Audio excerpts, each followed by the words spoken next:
We're going to go ahead and get started. Please take your seats.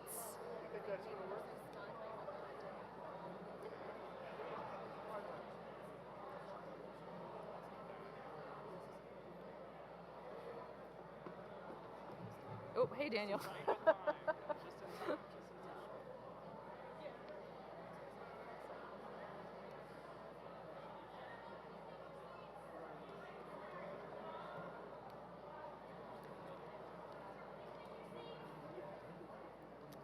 Good afternoon and welcome. I'm Bridget Fletcher, Managing Director of Graduate Student Programs and Services at the Pratt School of Engineering. I'm excited to be part of this celebration honoring the graduates from our Master of Engineering Management program. It's my great pleasure to introduce the Vinnick Dean of Engineering, who will provide our welcome remarks. Jerome Lynch.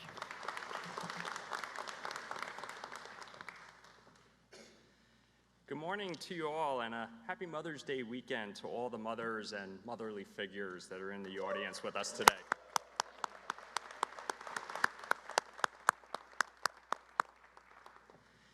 As Bridget mentioned, I'm Jerry Lynch. I'm the Vinnick Dean of Engineering here at Duke University, and it is a true honor for me to celebrate this amazing career milestone with all of our graduates this morning.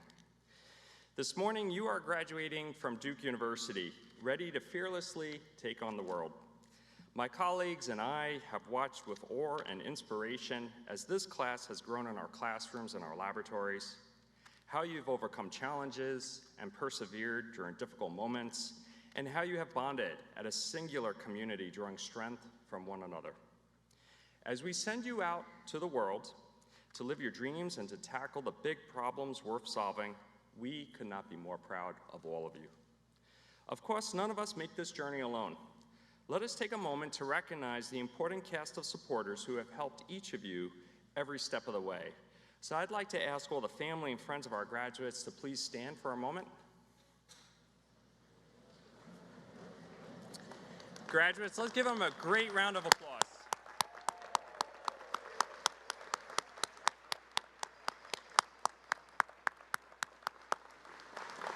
Thank you. In case you haven't noticed, there's a handful of signs and banners hanging all throughout our campus this entire year because we are celebrating our 100th birthday as Duke University. As graduates of the class of 2024, you all share a special place in the annals of the history of this great institution as the 100th class to graduate of Duke.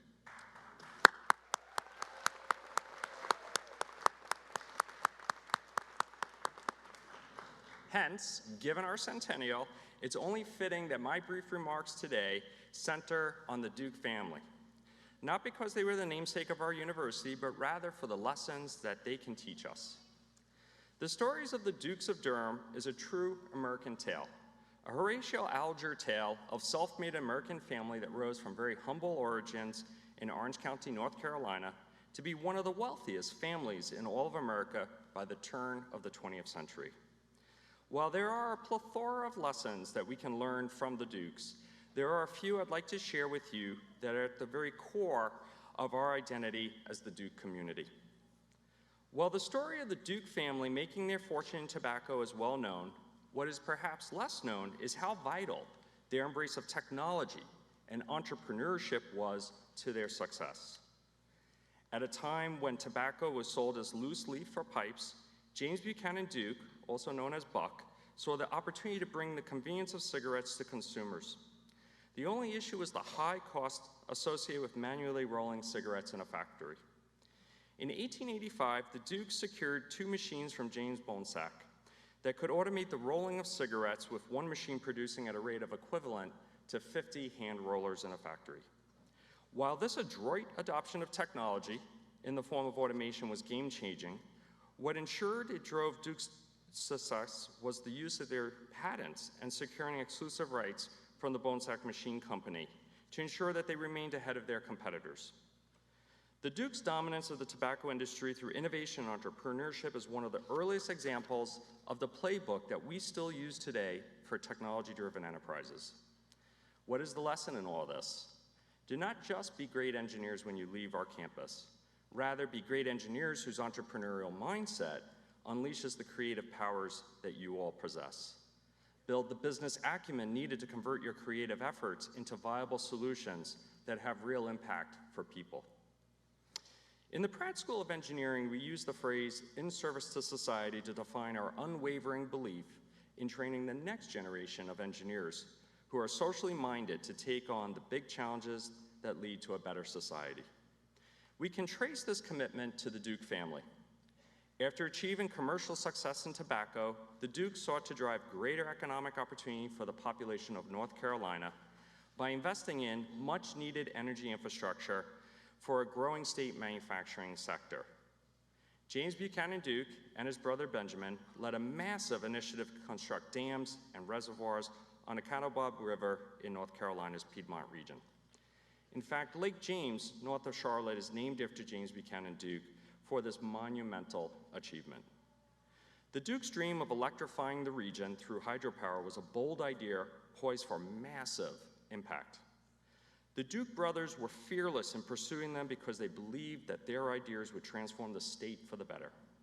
And indeed it did. The growth of the state, including the very existence of Charlotte as a major American city, is due in large part to the Duke's gift of regional energy.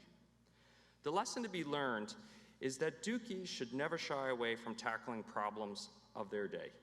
In fact, tackle them vigorously with the big and bold ideas that they demand. Be fearless in deploying them at scales others would lack the courage to even try. If you do, we promise you that you will leave the world a better place than you all found it. Nearly 100 years ago, when James Buchanan Duke endowed Trinity College, he intentionally changed the name of Trinity to Duke University as a memorial to his father, Washington Duke. This act of familial love not only established the great university that we all call home, but in naming our university Duke, it expanded the very definition of the Duke family to ensure that it encompasses all of us. Hence, our strength and greatness as a school is our sense of belonging to this greater Duke family. Family means working with shared purpose and supporting one another every step of the way. Especially as you tackle the truly grand challenges that lie ahead, you're going to need each other. And as you strike success, invest in the next generation of the Duke family by giving generously back as the Duke family invested in all of us 100 years ago. I know each of you is capable of achieving incredible success in any endeavor that you may pursue. It reminds me of the lyrics that many of you Swifties will get. What's a girl gonna do? A diamond's gotta shine. Oh yes, and I've seen your shine, and it is what gives me and my colleagues great hope. As we tackle global problems like climate change, poverty, and global security, I know it will be the Dukies at the vanguard of solving these seemingly intractable problems. No matter what lies ahead, though, just remember that you are forever members of the Duke family. But being in this family carries responsibilities. Return the support that you've so generously received when called on. Remember the social good when fulfilling your ambitions as a great technologist or entrepreneur. And always give back to your communities whenever and wherever possible. Because at the end of the day, that's what your new degree is founded on: innovation, entrepreneurship, philanthropy, and family. It's no mistake that both the lake and the university created by James Buchanan Duke bears the name of the great family, the Dukes. It's emblematic of the love shared between an incredible family, a love and family that I am honored and privileged to welcome you all to as graduates of the 100th class of Duke University. Congratulations to the class of 2024.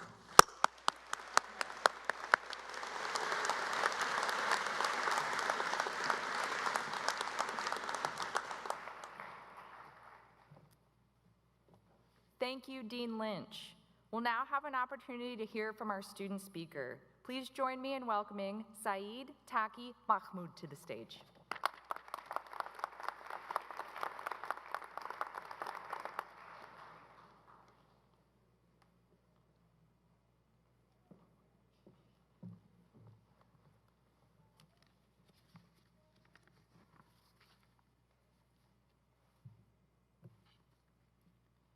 Assalamu alaikum and good afternoon, esteemed faculty, proud families, and most importantly, my fellow graduates. We stand here today united by our shared journey through the Master of Engineering Management program at Duke University, a journey that has shaped us in innumerable ways. Growing up 15 minutes away from the headquarters of Saudi Aramco, in a land known more for its oil than its green initiatives, I was perhaps the least likely candidate for a career in sustainability and clean energy. Yet, here I stand before you, having pursued a path in electric vehicle charging infrastructure and renewable energy, proving that our origins do not define our destinations. Our time at Duke was a blend of cultures, languages, and perspectives. Throughout my life, I often felt too foreign for the places I found myself in. But within these walls, I found a community where diversity was not just accepted, but celebrated. I remember standing outside the seminar room every Friday, exchanging views on breaking news or the latest thought-provoking Wall Street Journal articles. These moments, extending beyond academic confines, was where the real learning happened, showcasing the diverse intellectual wealth we brought to the table. Our educational journey was not just about textbooks and lectures. It was about challenging our preconceptions and expanding our horizons. Professor Tony O'Driscoll's class on competitive strategies was a turning point for many of us, myself included. The emphasis on purpose and mission-driven companies who are stakeholder-focused rather than shareholder-focused reshaped our career aspirations, steering us towards roles where we can drive sincere change rather than just chasing the highest-paying roles. Similarly, Dr. Latanja Murray's management class redefined our approach to leadership.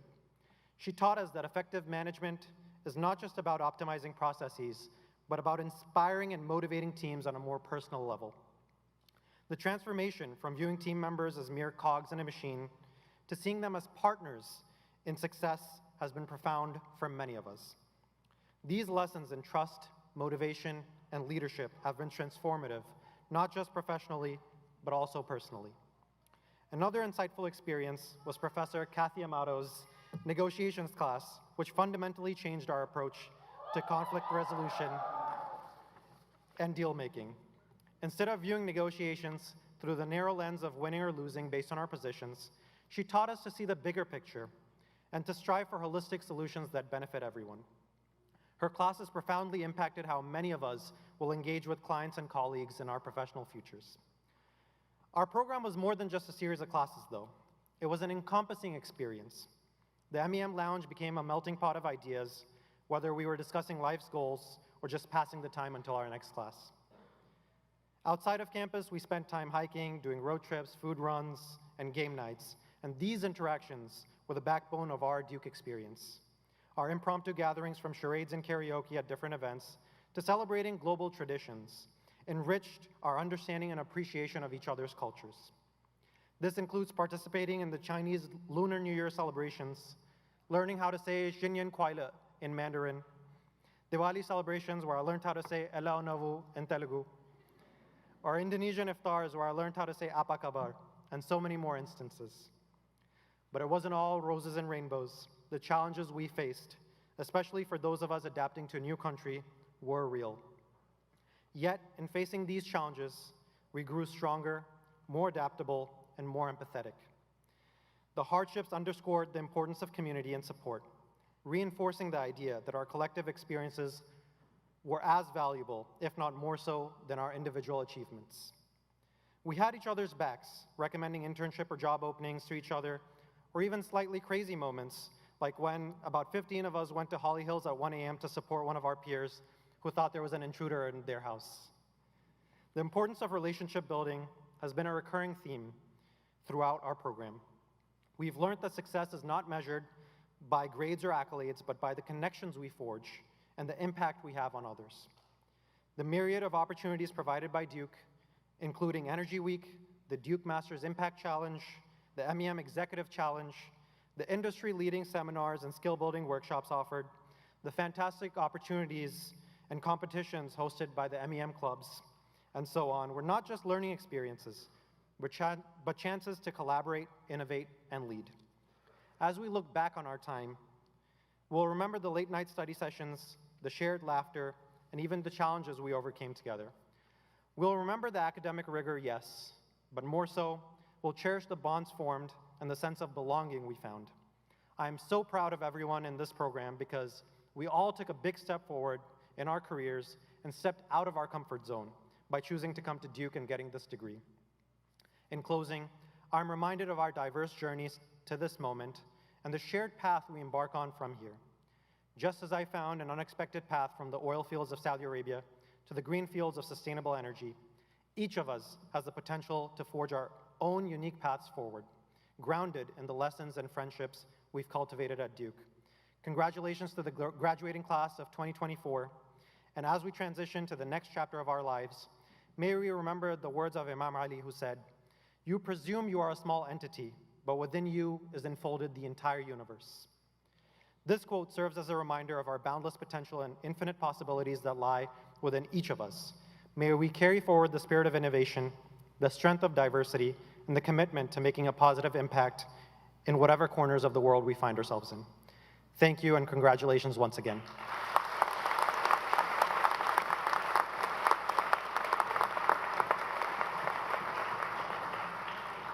Thank you, Taki, for sharing your message with us today. I'm pleased to share that we have a special guest here. Shirin Biswas is here to deliver the commencement message. Shirin is a 2015 MEM grad. Let's give it up for that.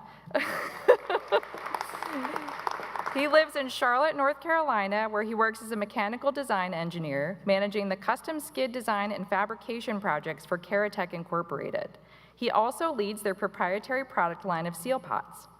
Outside of the engineering world, Shirin volunteers with a global network of nonprofit organizations called Mankind Projects, where his work is focused on creating a community where people practice self-care. Using his background in engineering and human-centered design, he has also created several self-help tools that teach people how to cope with stress, regulate emotions, manage conflict, and build self-care routines. In his free time, Shirin can be found painting, riding his motorcycle, and practicing martial arts. Please join me in welcoming Shirin.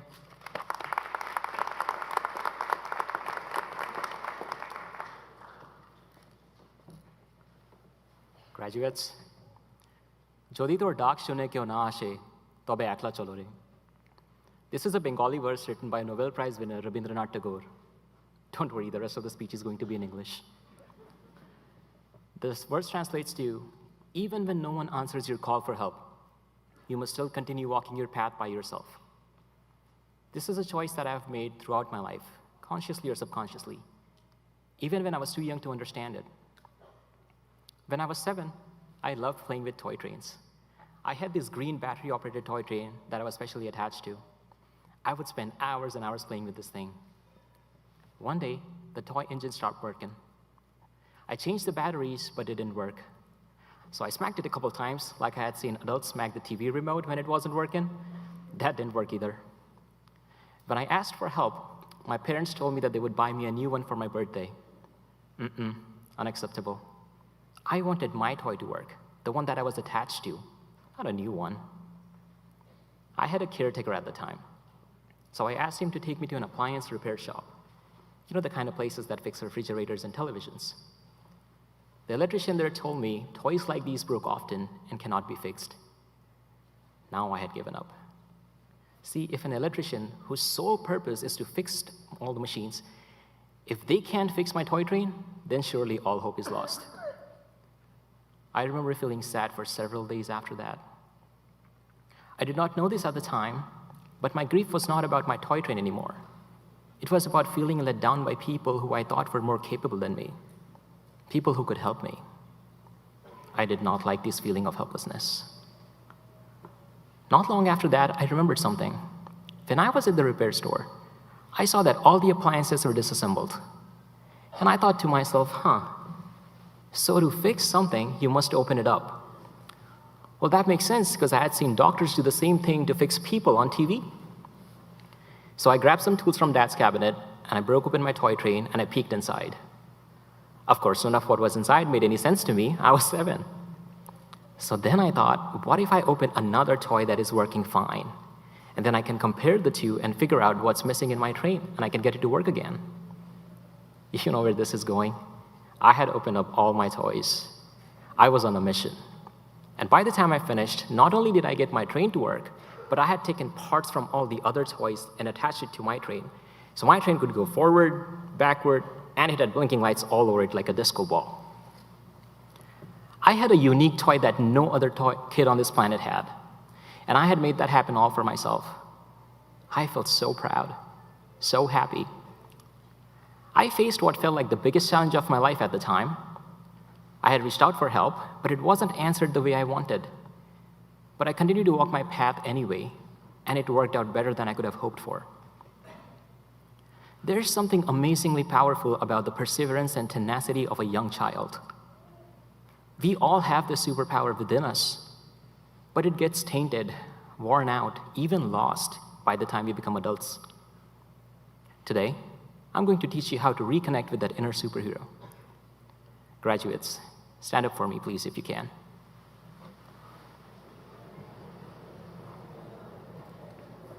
Now, keep your feet shoulder-width apart. Take your hands, make them into fists, and place them on your hips. Puff your chest out, take up some space, and tip your chin up a little. Now close your eyes, and think of a time in your childhood where you felt the proudest of yourself. Think of the earliest memory you can think of. Remember, this has to be a time where you felt proud of yourself. Not your parents, not your teachers, but you.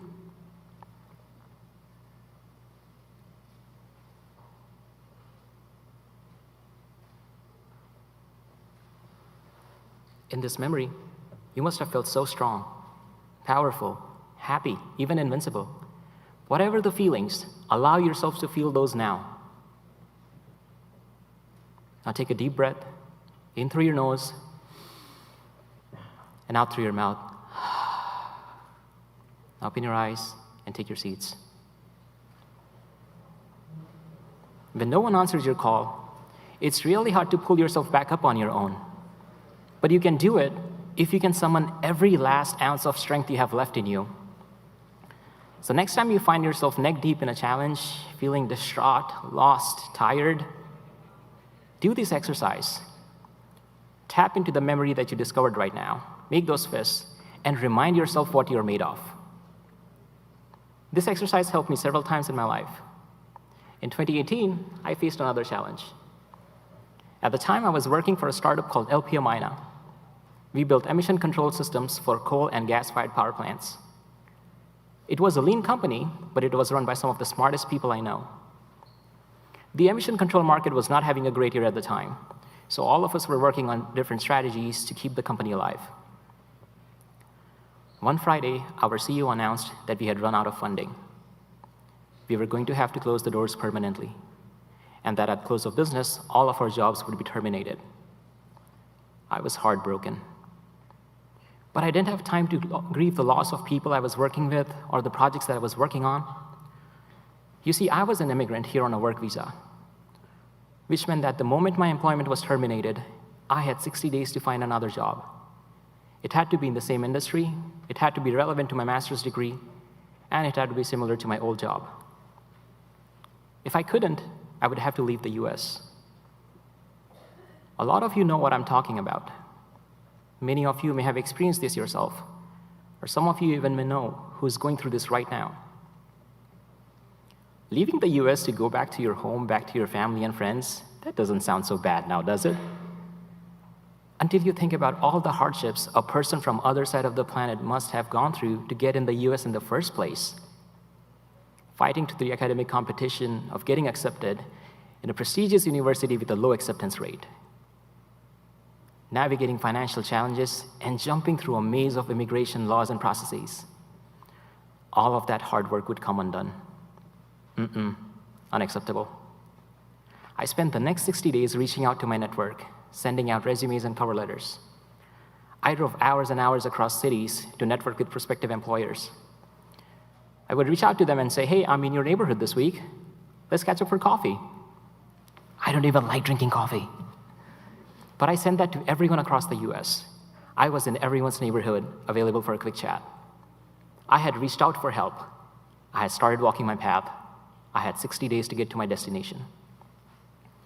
On day 42, I got my first offer letter. It felt like this was the first time I had taken a full breath since my termination. The salary and benefits were what I wanted. The company was aware of my visa situation and they were willing to sponsor me. And they wanted me to start as soon as possible. I felt so relieved. The next few days, I worked with HR, exchanging information, filling out forms. Everything was on track. Then on Wednesday, I noticed radio silence. I hadn't heard anything, so I reached out. The next day, I got an email from the hiring manager saying that they had rescinded their offer and that they had decided to go in a different direction. This was day 48. 6 days had passed since I had stopped going to interviews, stopped applying for jobs. My heart sank. My face felt red. I couldn't breathe. I couldn't think. I didn't know this at the time, but I was having my first panic attack. I couldn't do anything the rest of the day. I didn't leave my house. I didn't talk to anyone. I couldn't eat. I couldn't even fall asleep. I simply shut down. But next morning, I got up and checked if I could attend the interviews that I had turned down last week. And I told my network I was back in the market. I had started walking my path again. I wasn't done yet. Spoiler alert, before my 60 days were up, I got a job doing product design and marketing for a startup in Charlotte. How did I land this job? Well, I had met the CEO and founder of this company on LinkedIn a few months ago. I had helped him on a pro bono project on something that required tinkering skills. His name is John Gorniak. John was growing his company at the time, and he offered to bring me on board to help him grow his business. I had fixed my toy train again. But this time I didn't do it alone. There were so many people that helped me get through it. My former boss at LPO Mina, Matt Zedler, who is also a Duke alum, by the way, he put me in touch with several hiring managers. Our very own Jenny Johnson from Career Services, she was with me from day one. Bridget Fletcher and Susan Brown, who were with the MEM department at the time, my dad, my friends from the class of 2015, my friends at LPO Mina, my Sifu who teaches me Kung Fu, and of course John who hired me. They all helped me cross the finish line in time. I used to think I must always fight my battles alone, but that's not true at all. Sure, I may be alone at the start of the journey, but I won't be alone for long. Eventually, I'll have an army of people that help me get through the other side. This incident in 2018 was not the last challenge with US immigration. I faced another challenge last year, but even this time, there were a plethora of people who helped me get through it. Dave Webster, who's the president at Kerotech, that's where I currently work. Scott Rice, my manager, my dad, all my friends. My martial arts coach, Ryan Hoover, even he reached out and put me in touch with people who helped. So remember this, even when no one answers your call for help, you must still continue walking your path by yourself. But know that eventually help will arrive at the right time in more ways than you can even imagine. A few years ago, I had another broken toy train on my hands. But this time the toy train was me. In the summer of 2020, I had to make several lifestyle changes. You know what I'm talking about. I had to stop going to martial arts, stop going to meetups, stop socializing with people, and basically maintain physical and social distance from everyone in my life. I had battled with depression for a long time, but this time it felt like depression was winning. I was going to therapy. I was reading all these books by Maya Angelou and Brené Brown. I was listening to podcasts by Jay Shetty and Tom Bilyeu. All these solutions seemed to be working for everyone else but me. Unacceptable. Then I thought, what if I find someone who is working fine, and I peek inside their head, and I compare the two, and then I can figure out what's missing in my mind, and I can make myself okay again. I mean, that strategy worked great the first time. Why not again? So I spent the rest of 2020 reaching out to entrepreneurs in the mental health space. I'm talking leaders who lead support circles, psychologists who have created rehab programs for mental well-being, and just people in general who I thought were wiser than me. By the end of it, I had created a diagnostic tool, a mental process that combines meditation and self-reflection, the tool that helped me get out of my depressive period. But the real gift out of all of this was that I had discovered I had a hidden talent for listening and for navigating mental health challenges. Well, since then, I have been volunteering with the Mankind Project, sharing my learnings and discoveries with people who need it. This was the time of my life that I learned the third biggest lesson. Sometimes when I get stuck, it is okay to allow myself to rest. All those times when I was sad, when I thought my toy train couldn't be fixed, that day when I had my panic attack after my job offer was rescinded, all those months in 2020 when I felt I was depressed and I was disconnected from the world, my body was simply resting. It was waiting to get recharged so I can continue walking my path again the next day. I'm going to teach you another trick here today.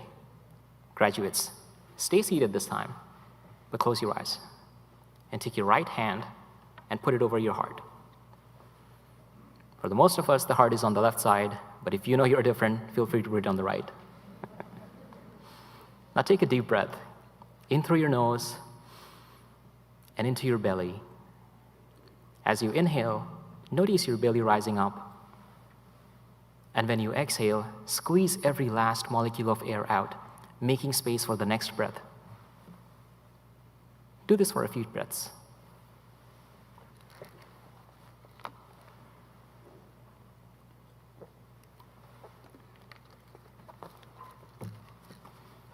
Now think of a time in your childhood when you felt safe, when you felt supported, when you felt loved. Allow your mind to wander into that memory and feel those feelings of safety.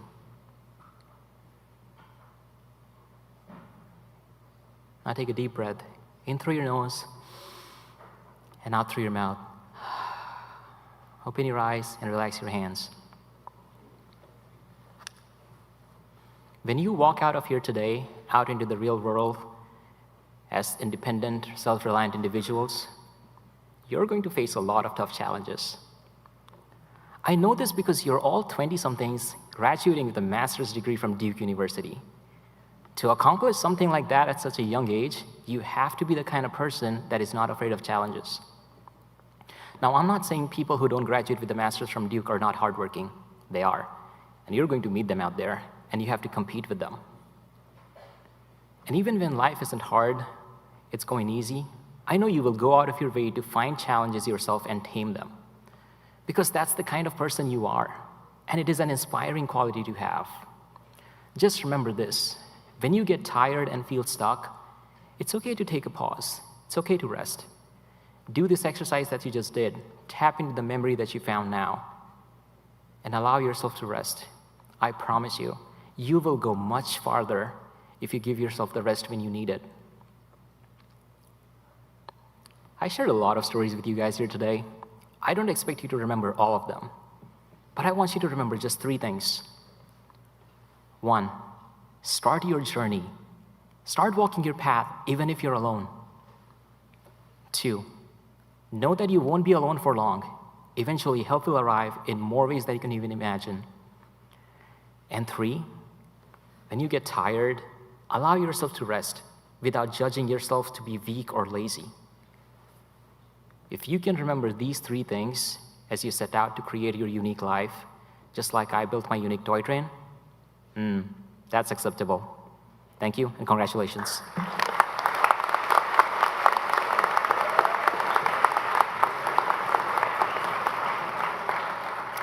Thank you, Sharon. It's now my pleasure to introduce Professor Luis Morales. Professor Morales is the Executive Director of the Master of Engineering Management program, and he has had the great opportunity to guide these students through their program and would like to share a few words. Join me in welcoming him.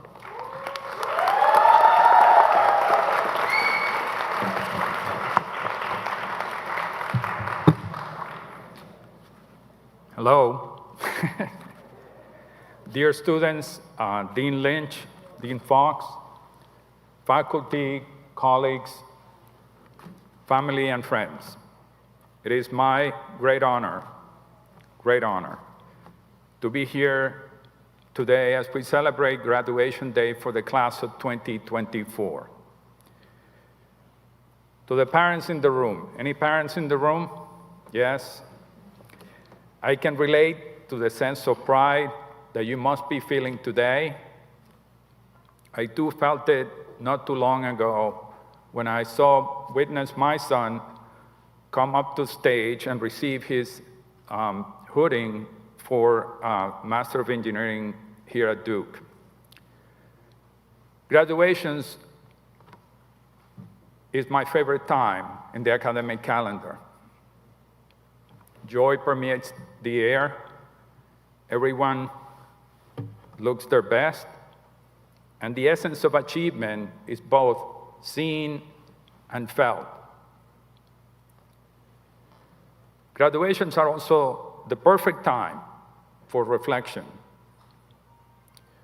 Your journey to this milestone was neither simple nor devoid of challenges.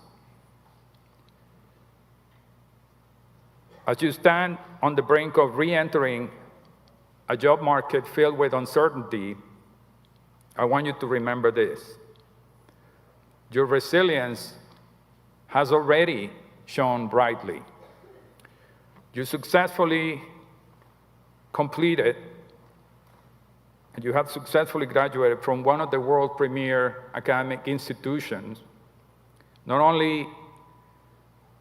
just with academic knowledge, but also with life skills and friendships that will last a lifetime. So, what does this moment signify for your future? Our principle of humanness compels us to strive for human flourishing, a condition marked by goodness, growth, resilience, and a meaningful contribution to society. But how do we achieve this flourishing?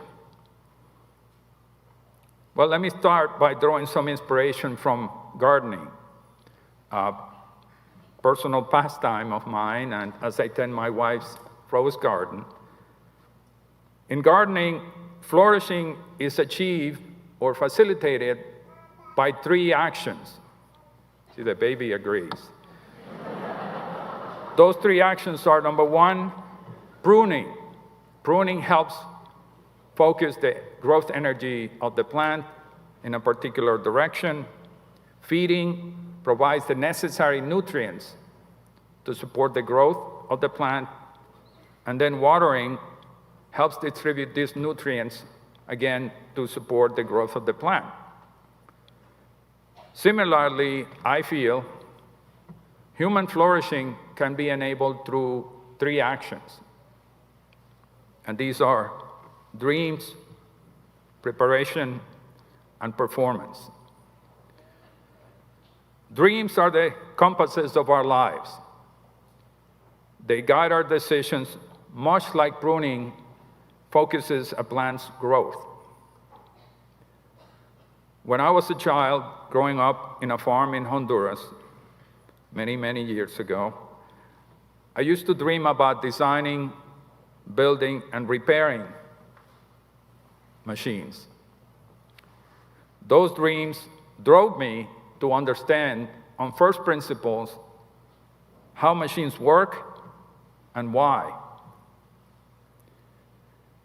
inspiring me to learn about physics, electricity, magnetism, and ultimately leading me to pursue degrees in electrical engineering. Preparation involves equipping ourselves with the skills and the relationships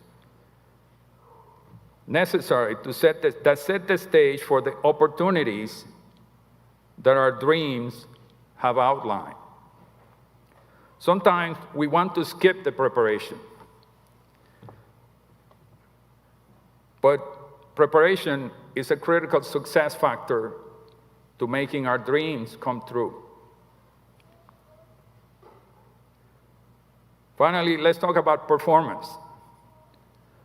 Performance is about seizing opportunities with both hands, committing fully, and striving to exceed expectations.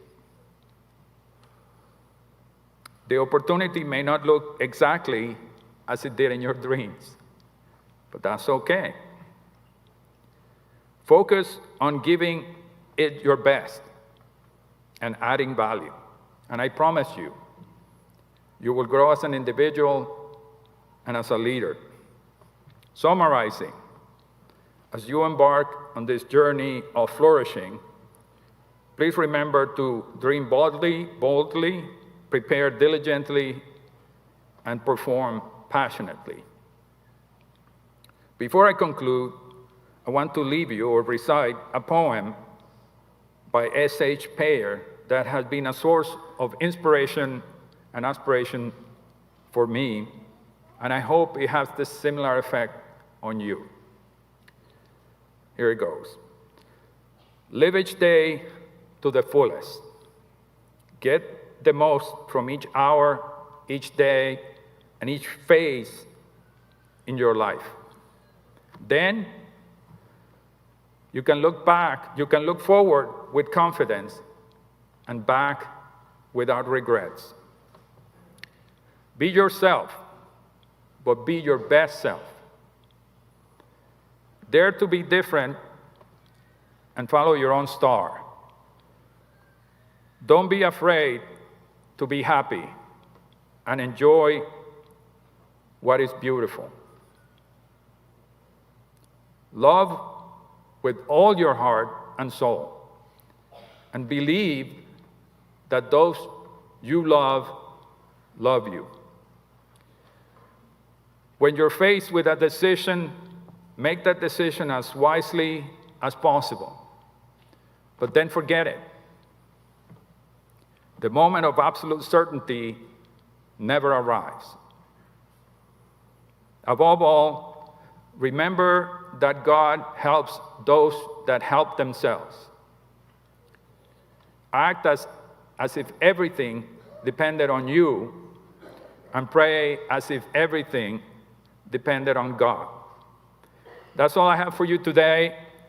Go change the world and make it a better place for all. Thank you and congratulations.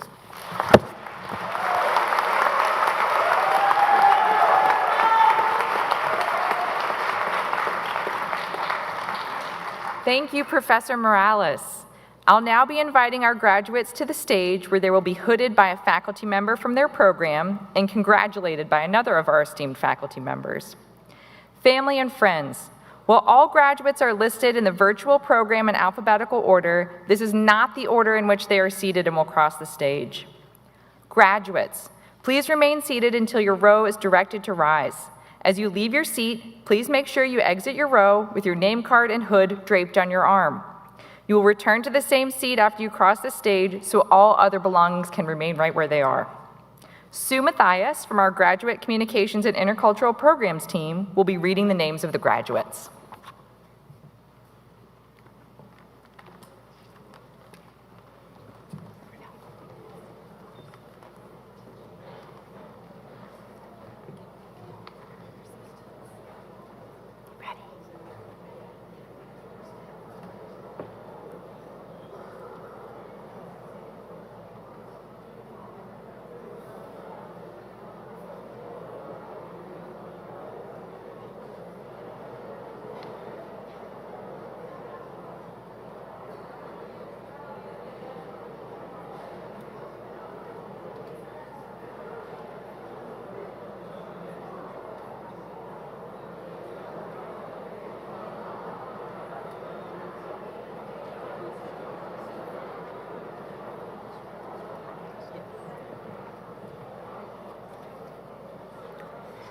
Syed Taki Mahmood.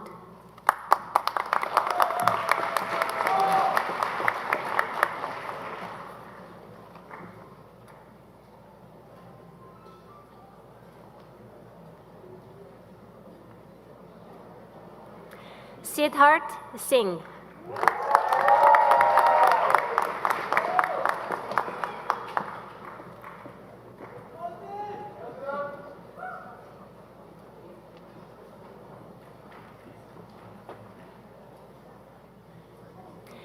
Ritusha Kama.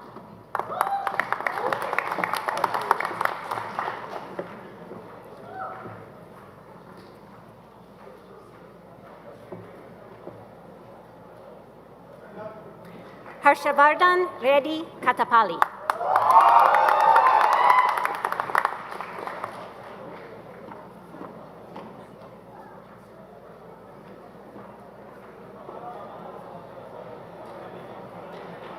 Sai Krishna Namburu.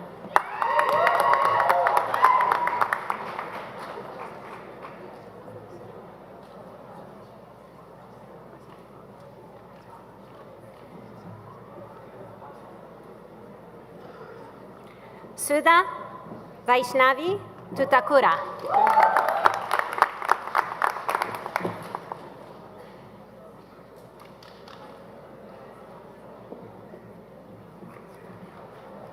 Rohit Prasad Varanasi.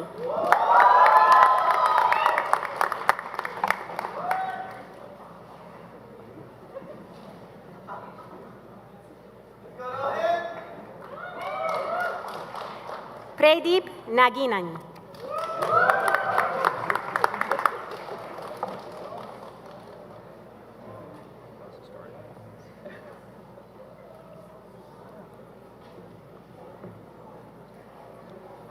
Shravya Pakanati.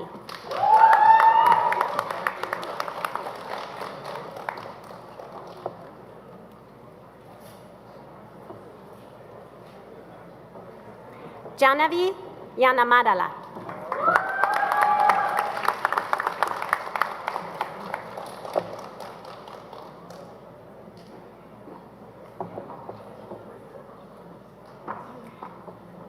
Sai Dikshita Bundaru.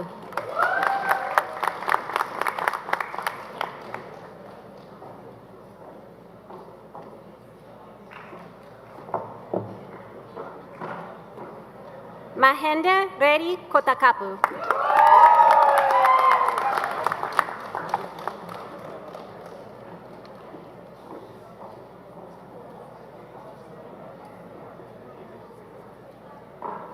Jalen Coleman.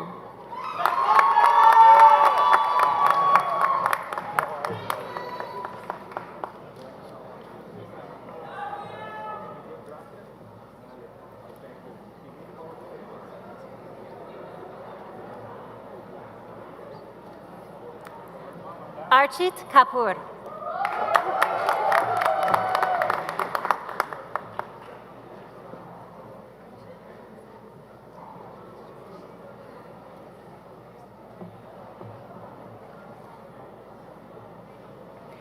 Yanchung John Chen.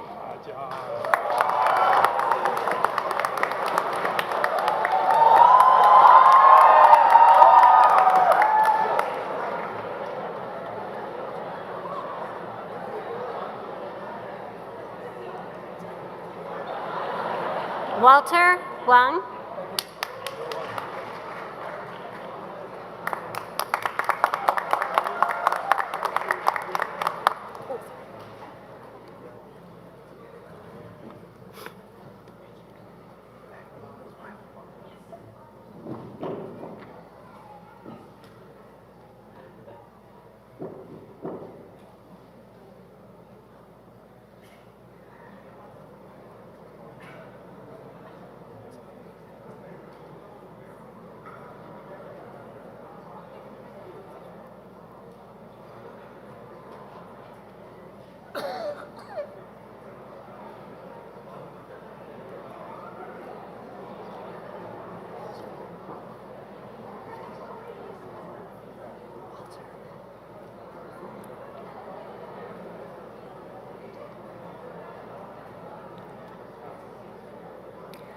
Wang Xiaonan.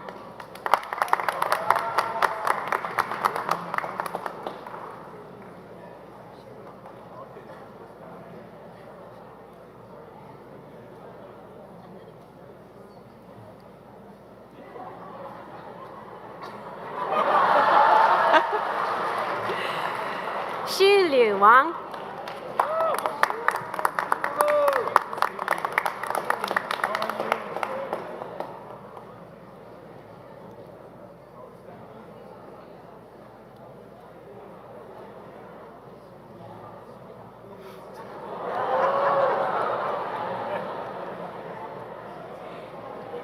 台越路。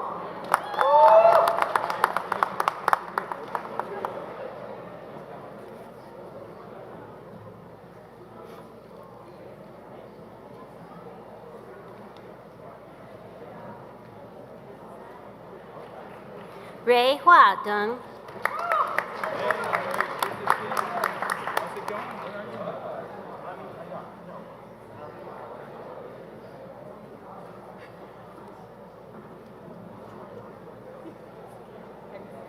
金运流。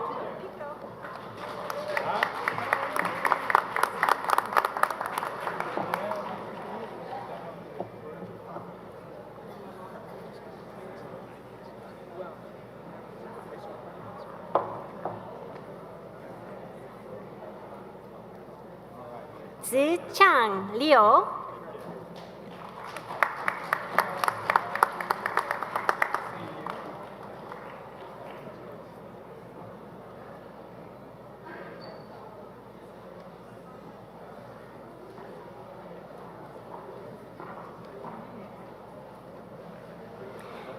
一笑有。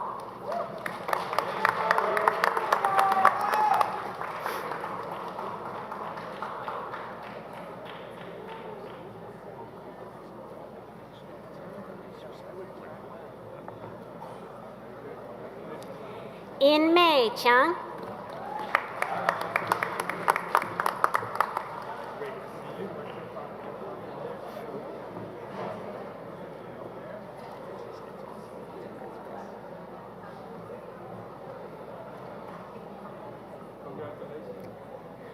Shubham रातुरी।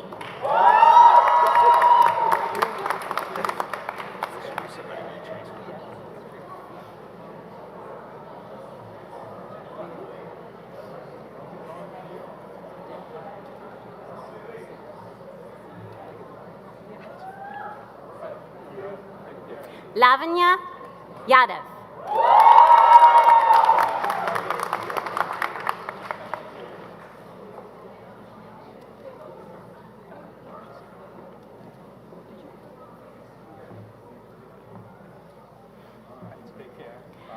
Ashwarya Chavan।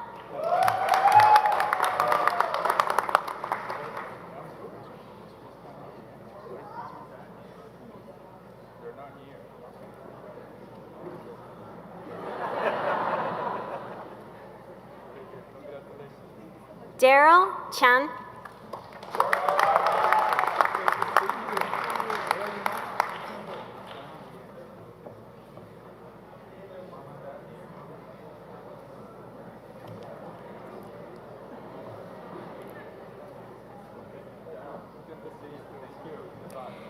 Payasvi Dipti Girish Patak।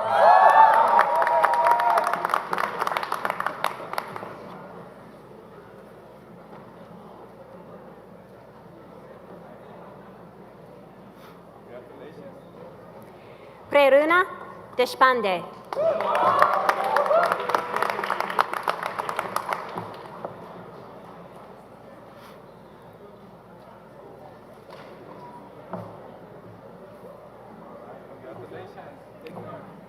Janki Chandiwala।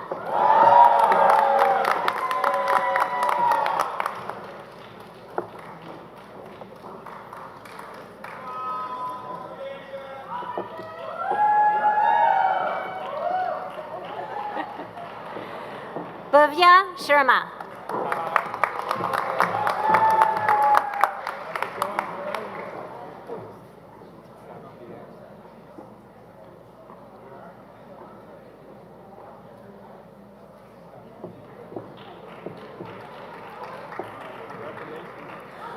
Umang Agrawal।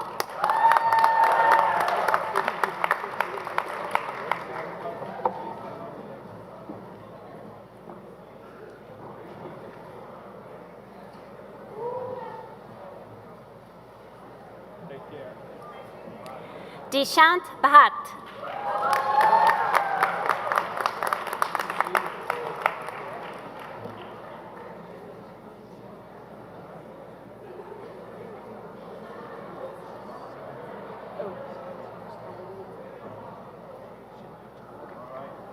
Naman Jain.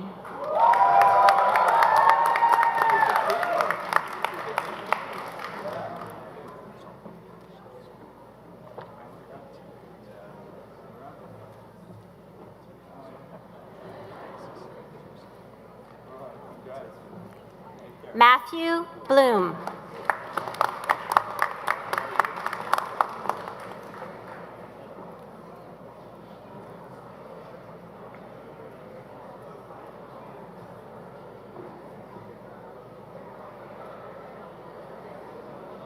Lena Tripura Chandra.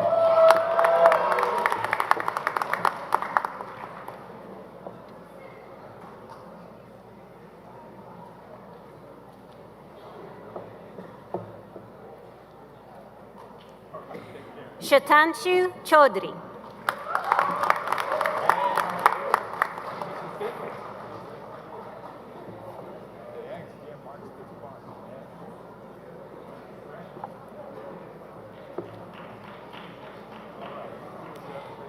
Siddhartha Roy.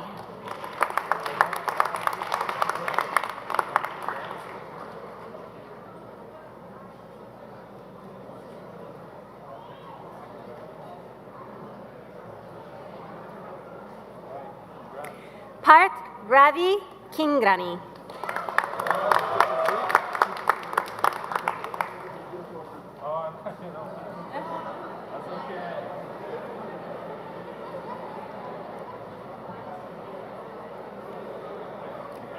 Swardeep Ghosh.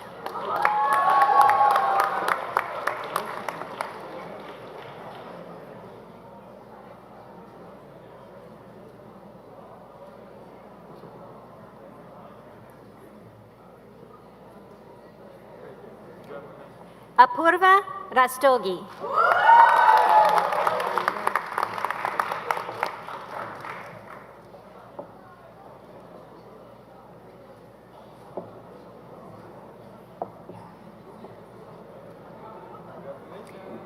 Marjorie Vargas Matute.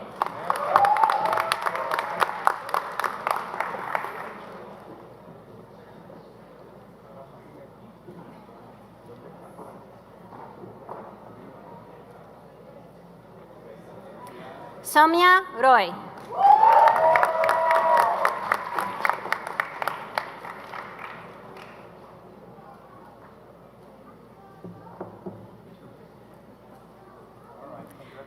Aparna Varma.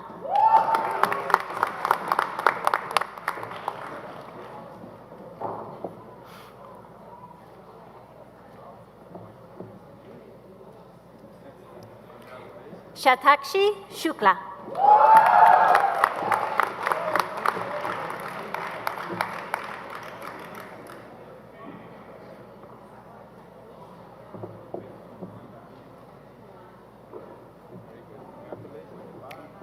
Sanika Ratnaparty.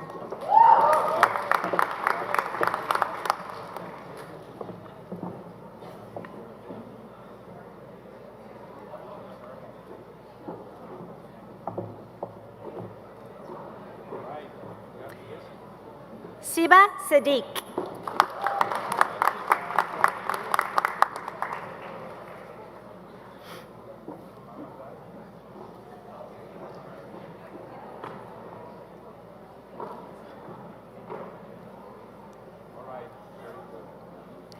Pavyang Achudawala.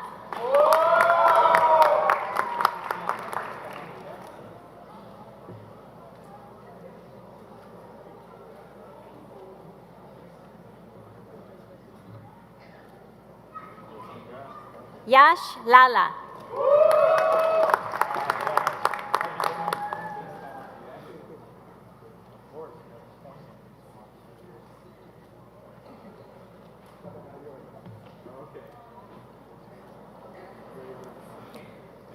Ayushi Agrawal.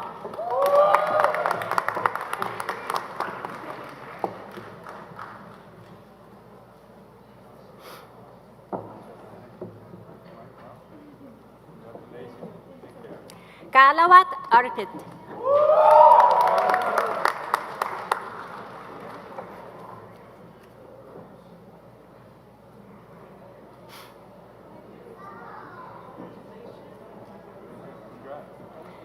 Sanket Maheshwari.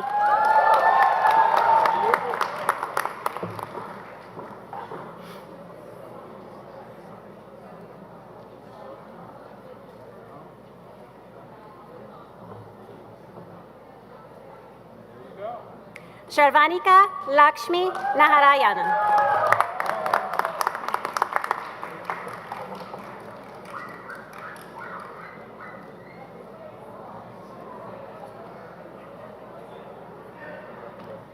Shri Priya Gopal.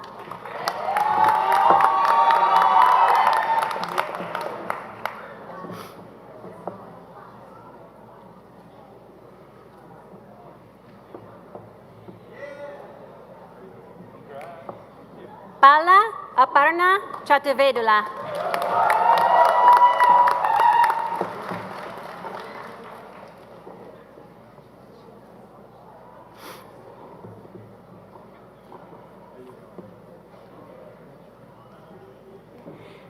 Akila Vadapali.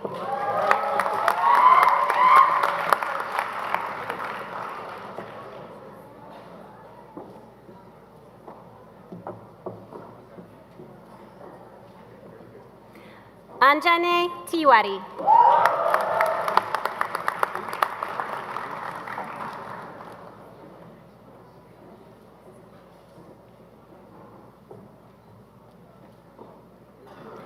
Pranay Gupta.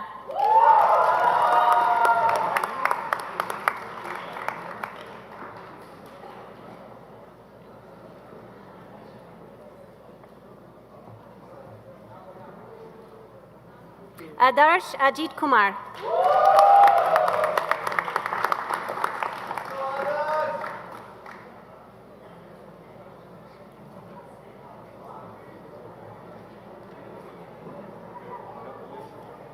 Preya Puttanwale.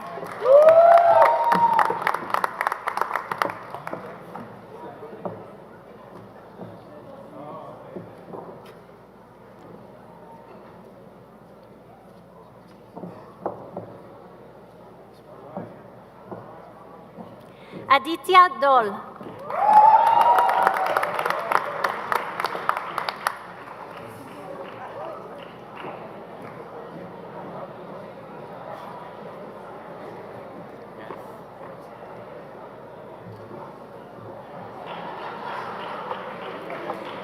Janvi Chowdhury.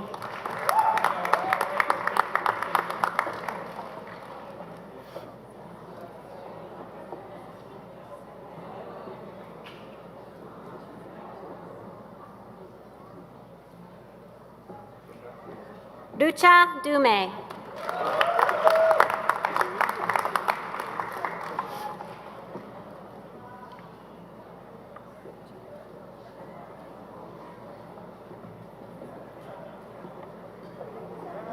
Itisha Dalvi.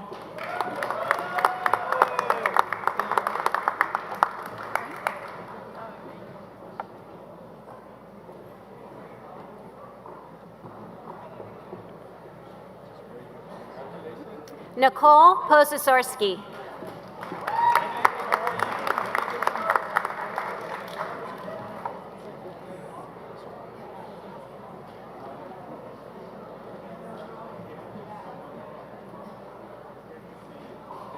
Vanu Priya.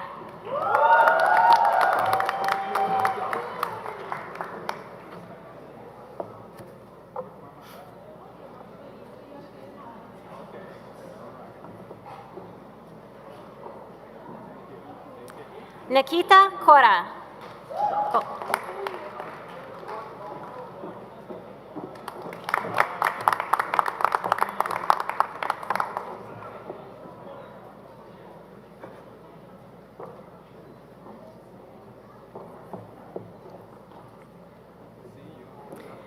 Judwin Lucio Noroja.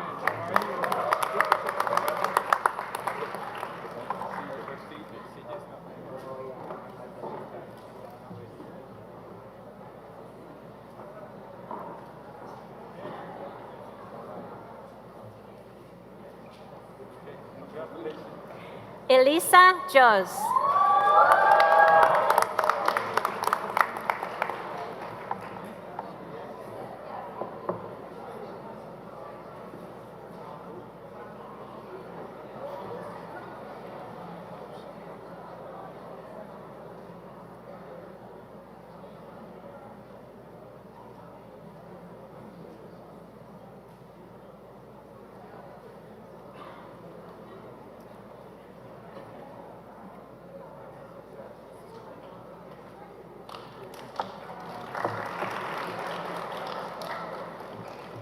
Sana Simran Kazilaka.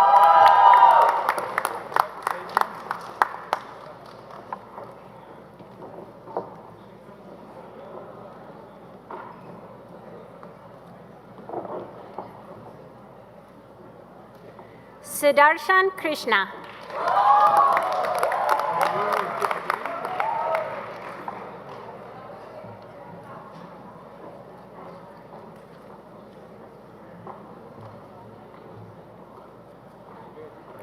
Mridula Mahesh.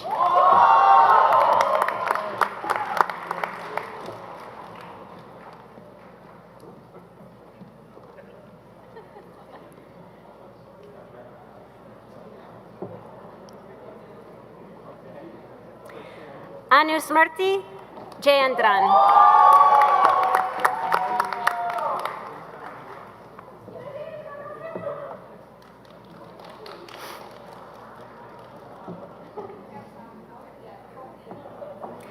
Reshmika Dandapani.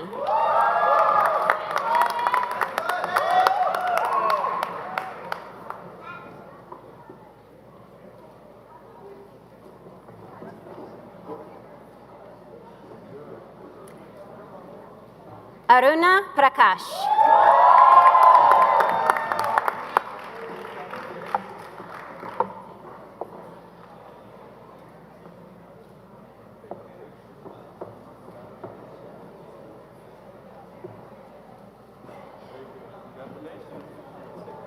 Porkodi Rudrakoti.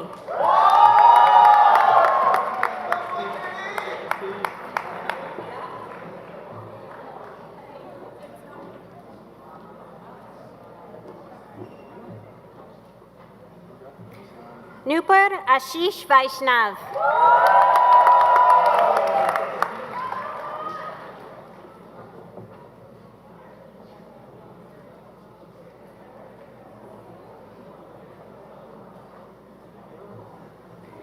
Namrata Basu.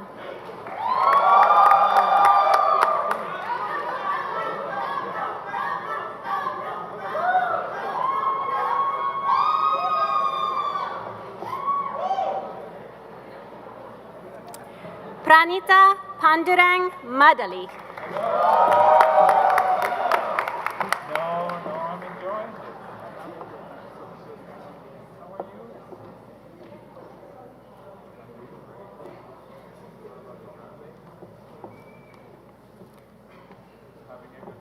Adia Hendi.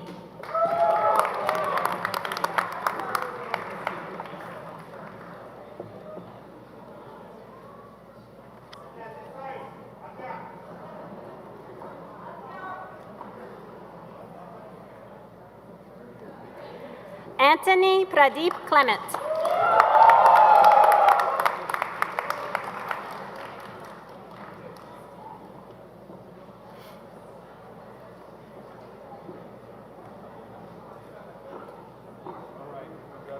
Raj Vikas Alpa Jain.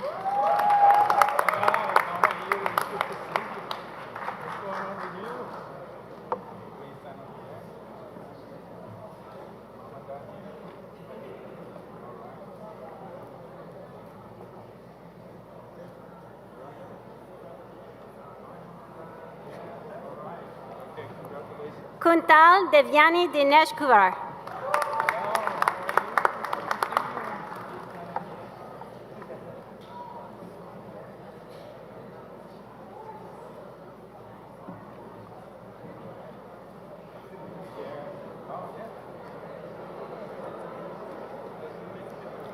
Bhavika Kochar.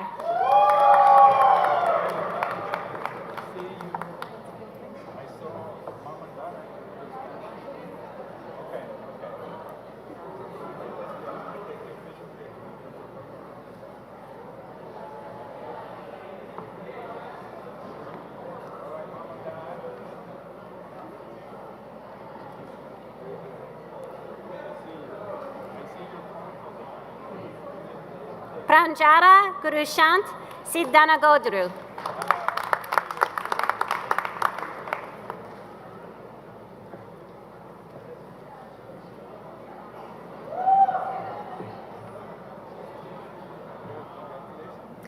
Kaushika Siddharthan Chinaraj.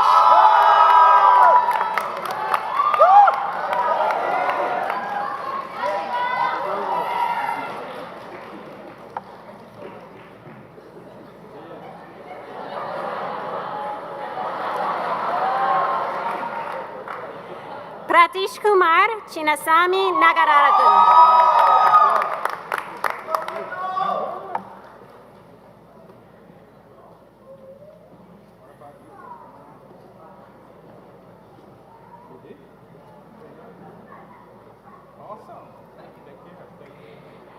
Narayanan Murgupan.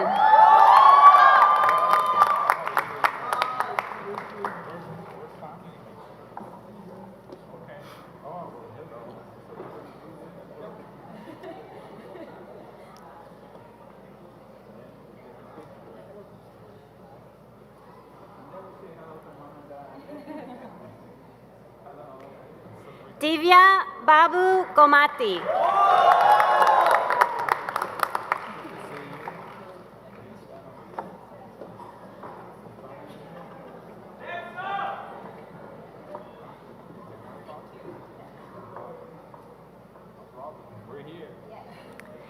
Shweta Sundareswaran.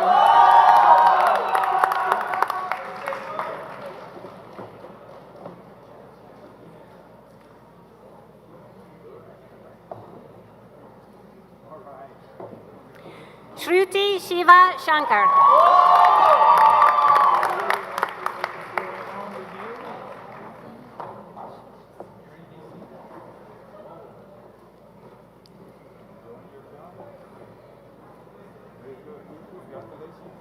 Sri Harun Manoharan.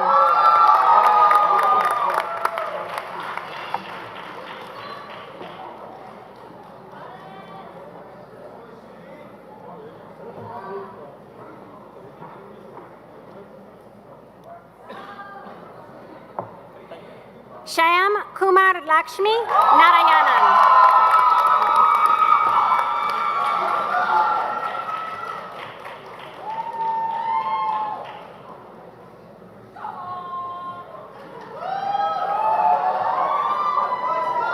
Manasa Vijayasarati.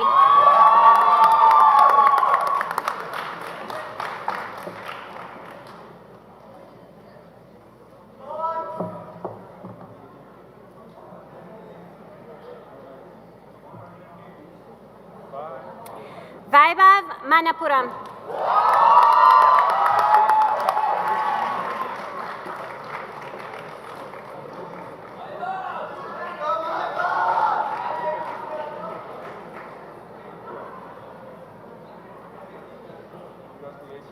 Rashan Reddy Banapuram Raja.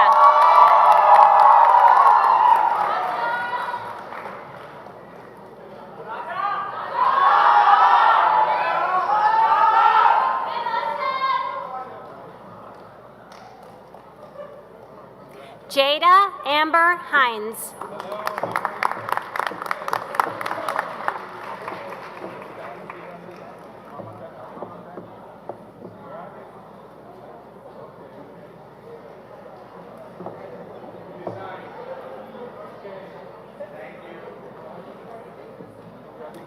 Carter Kongman Wong.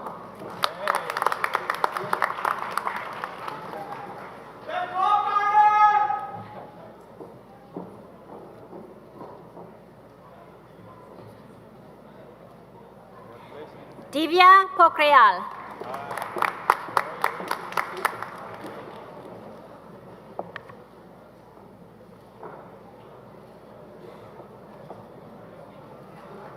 Sarthak Soni.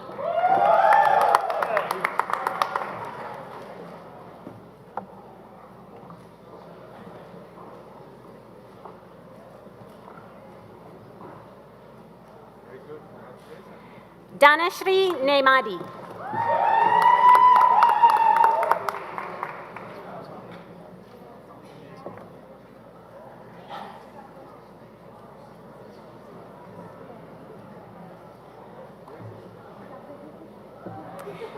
Deepti Ramesh Chandra.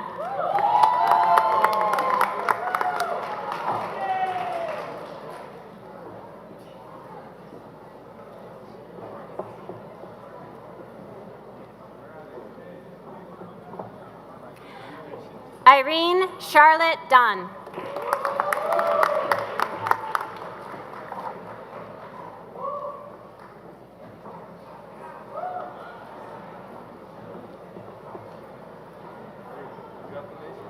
Sartak Atul Rokade.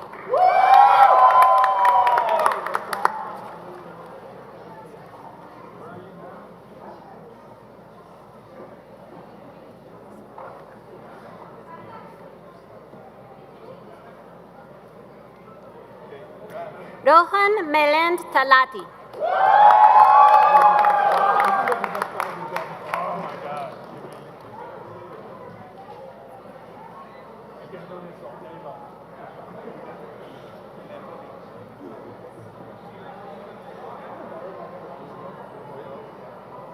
Subodh Sanjivan Dase.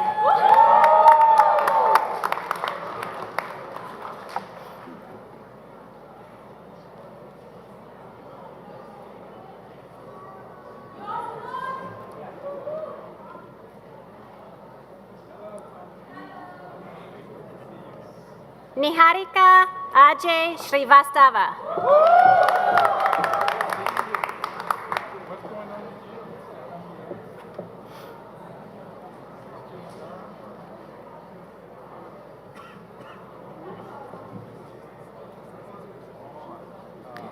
Shubham Safaya.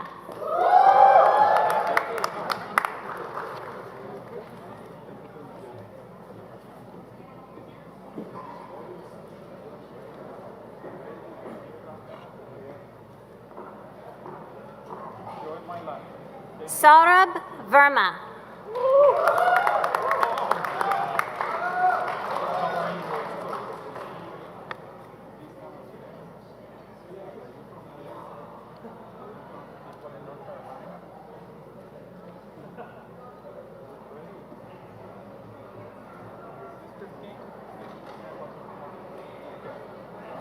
Nishit Rakesh Patel.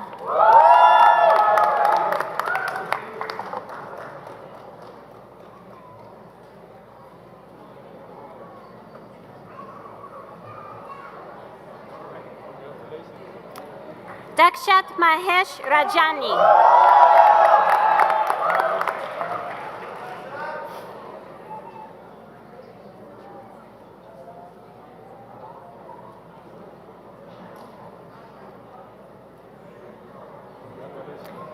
Shri Lakshmi Desai.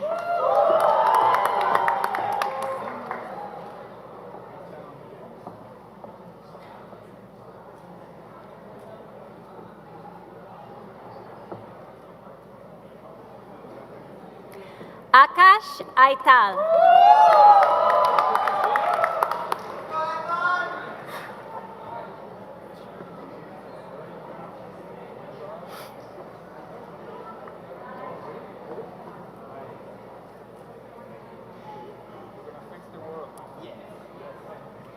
Manish Mahesh Saunshi.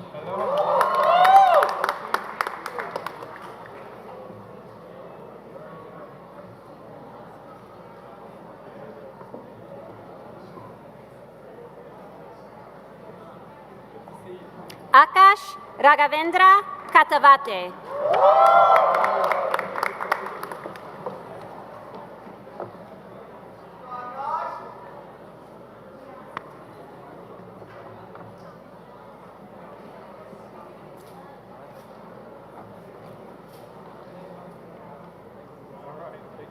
Chetan Vasudeva Talikoti.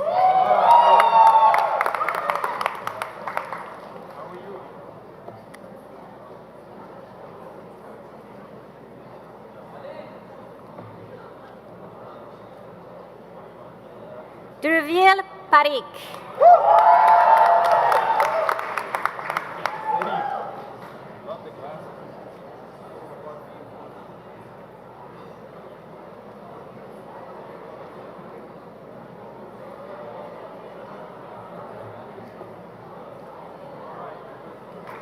Rishabh Baid.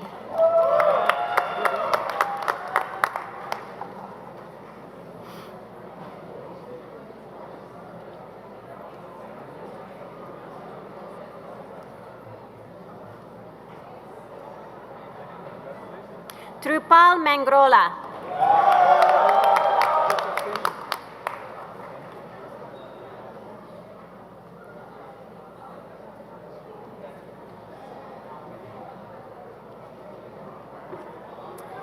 Kavisha Rupesh Kumar Patel.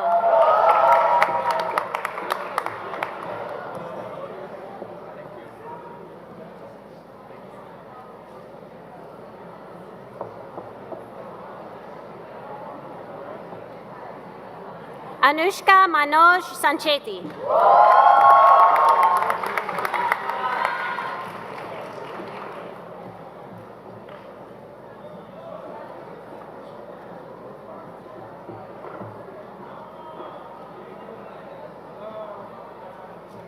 Prakar Jain.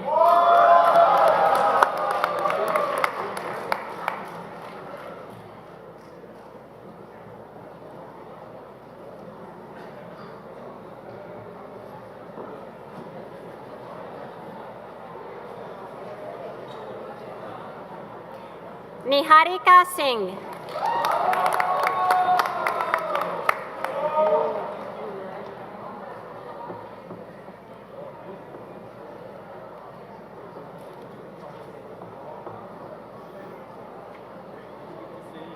Yash Jani.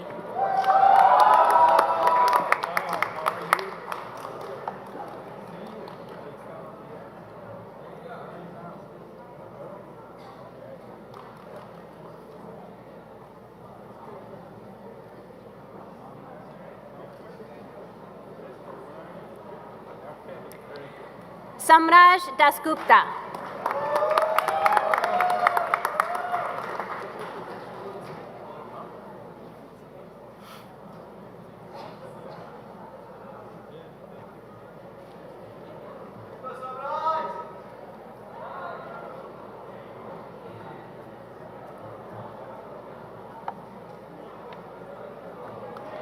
Siddharth Sonak.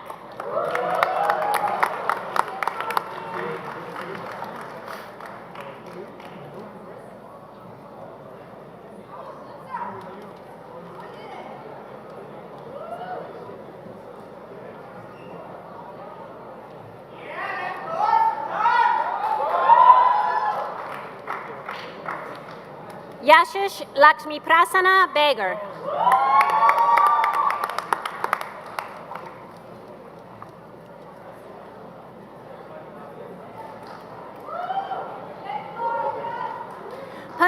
Punkit Pandya.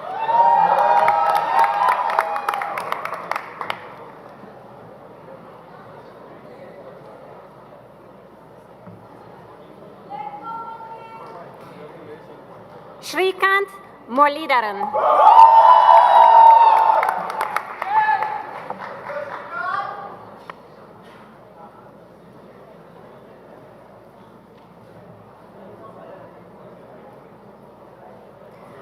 Purvi Rane.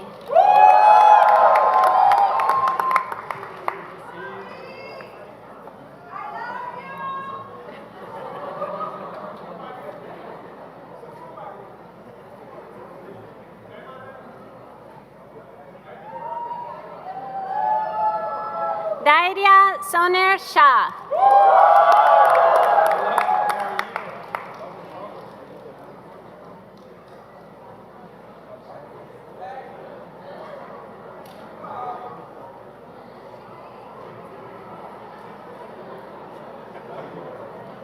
Mihir Ashish Gupte.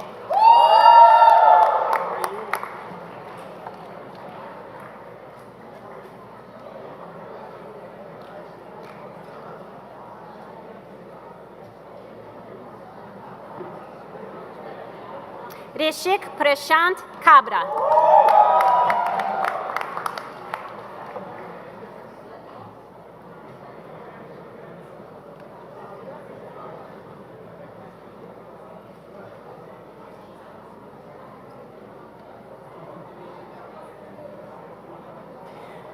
Yuvraj Singh Rajpurahit.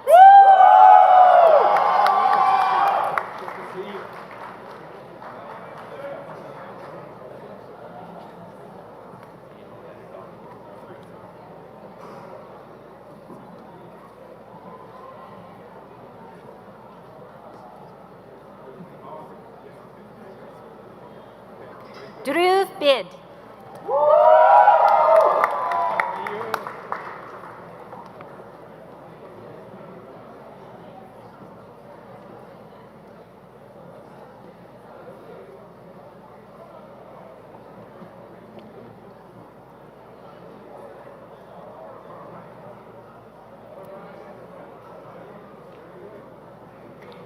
Snehashish Saurav Reddy Yalala.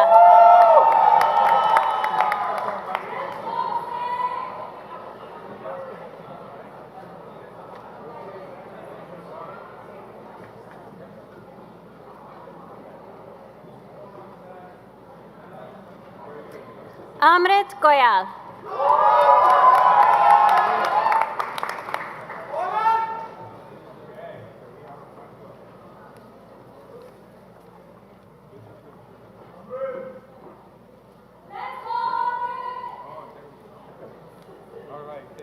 Ranak Shah.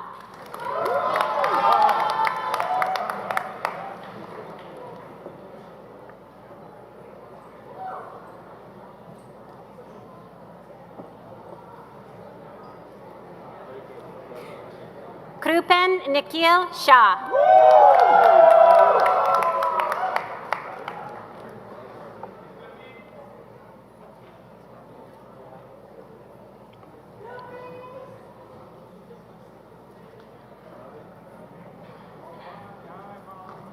Indranil Kotapalli.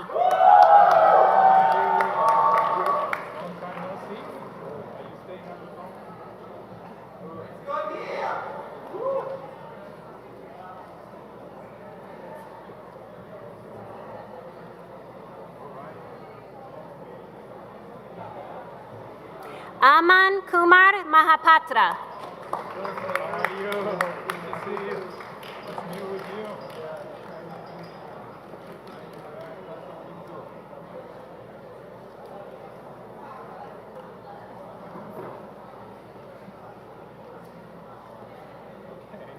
Rakshet Grover. Oh, sorry.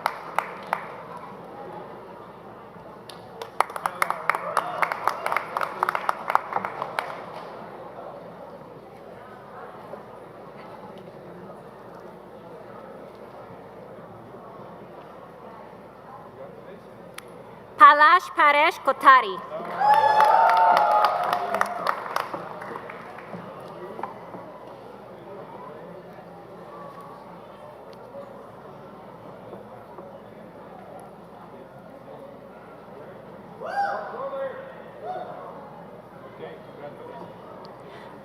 Matil Gupta.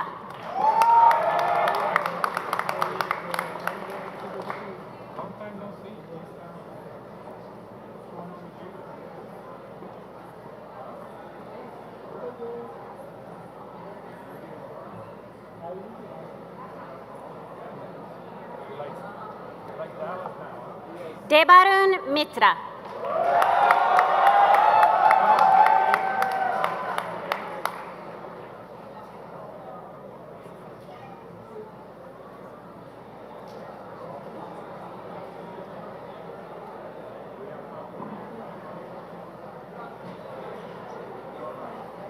Tanvi Wag.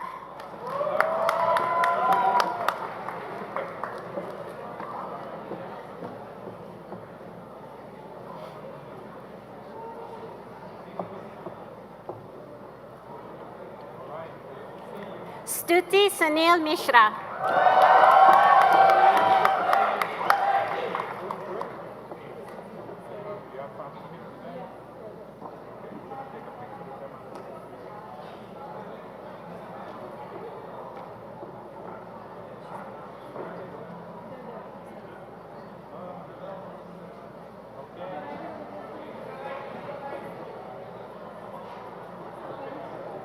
Jaydev Jayakumar.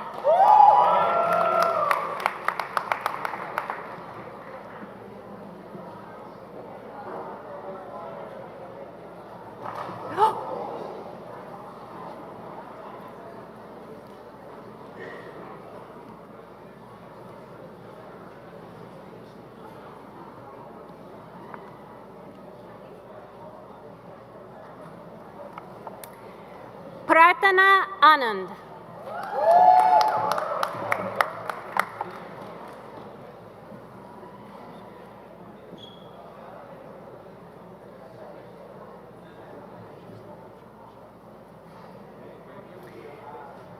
Lipsa Tripathi.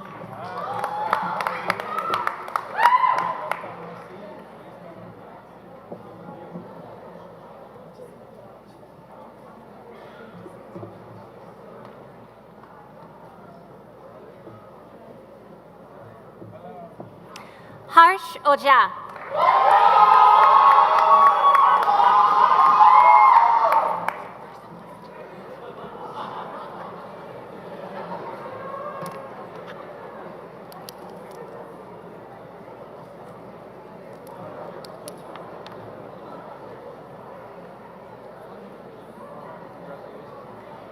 Yasser Alabaishi.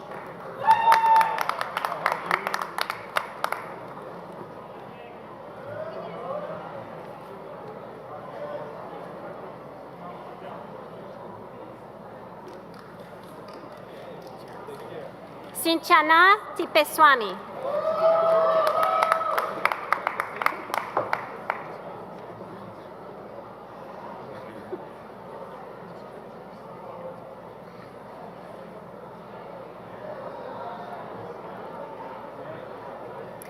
Kartik Anantula. Mr. President.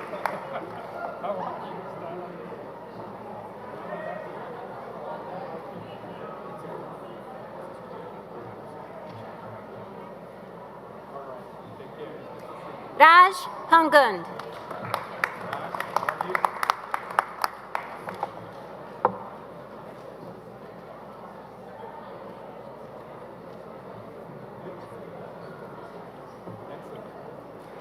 Eshwar Paidipali.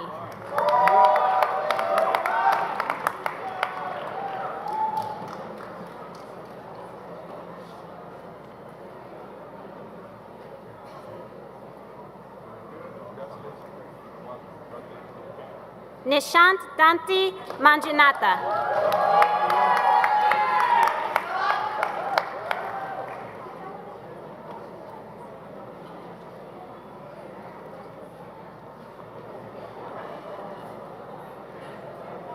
Liket Nagendra Kumar.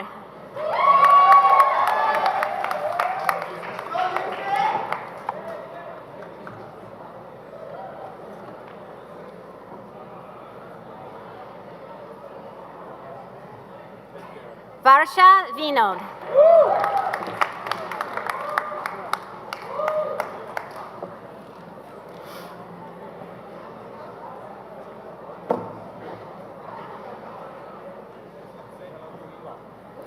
Vimo Francis Takokaran.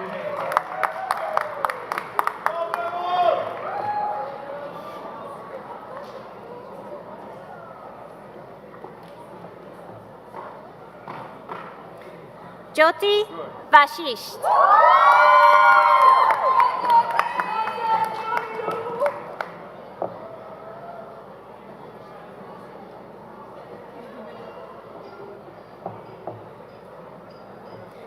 Shivangi Soni.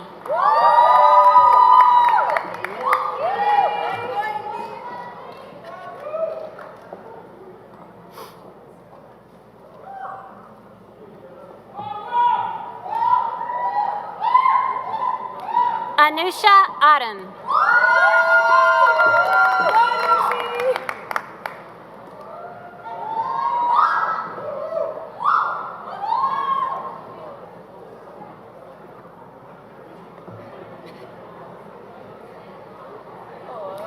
Isha Tushar Rege.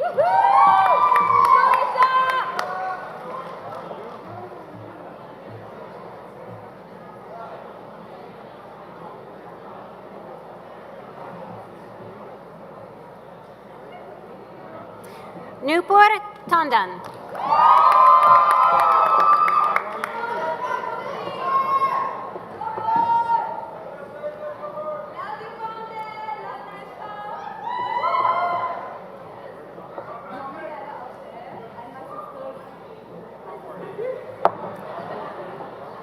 Gaurav Moore.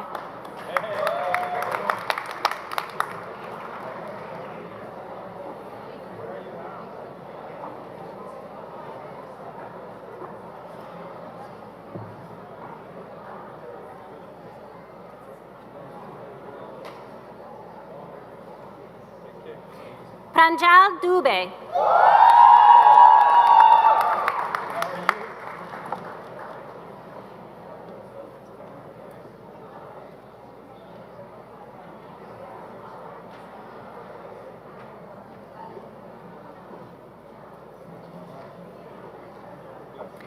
Utkarsh Kumar Singh.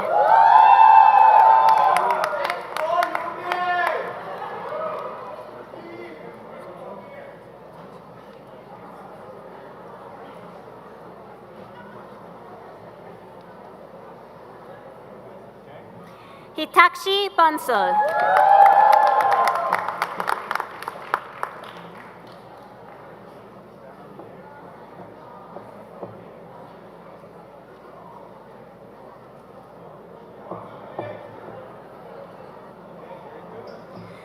Suruchi Badani.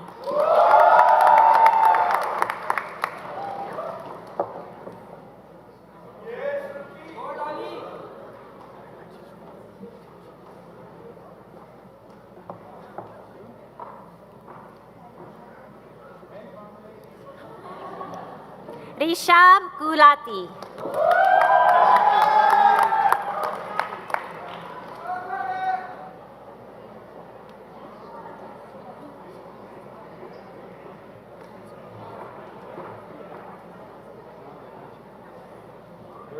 Inchara Yogesh.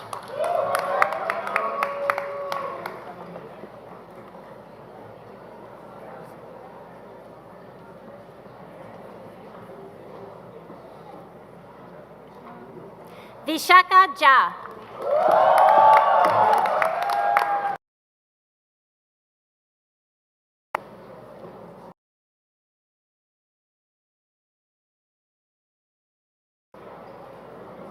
Saili Bujabal.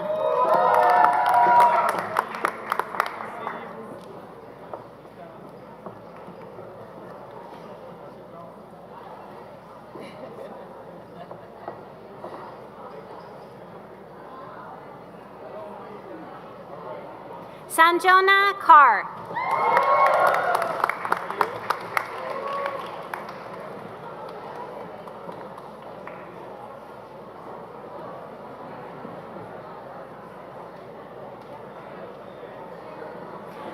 Baiwan Hu.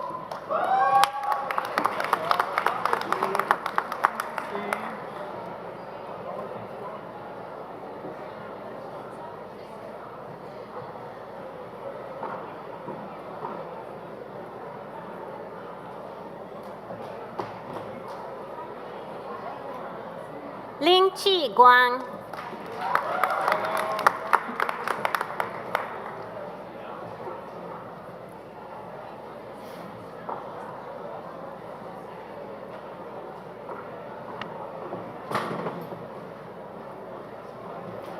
Sai Venu Mohit Nambaru.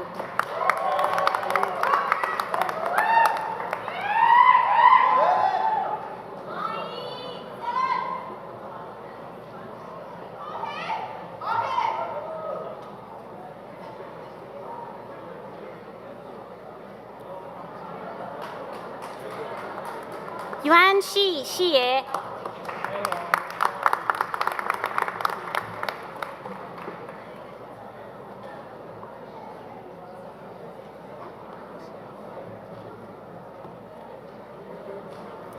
Maria Francisca Mena Ovalle.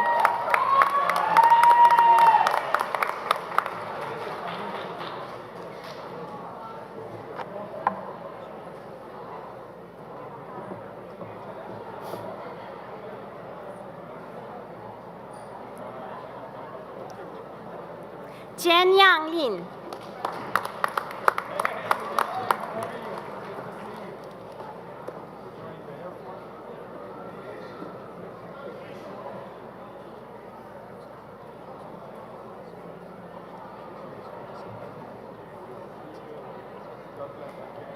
Manish Murthy Chindakindi.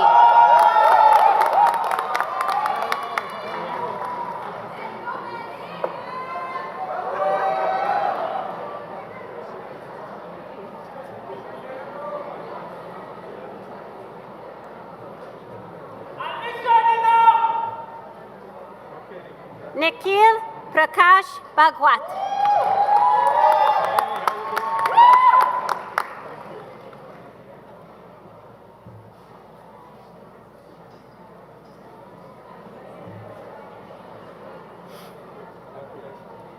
Sanjana Samriha Bahadraj.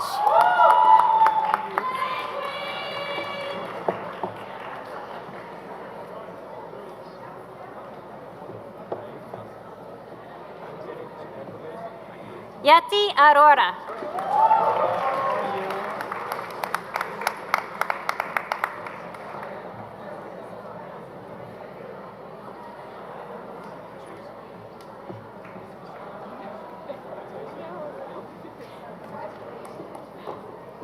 Shipra Rajput.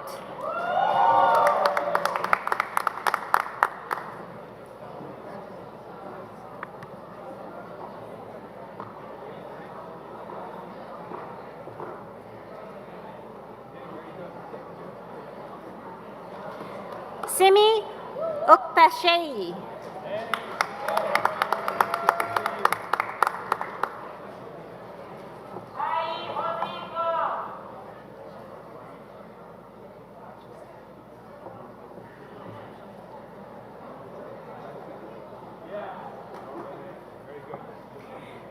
Veda Sumita Kanduri.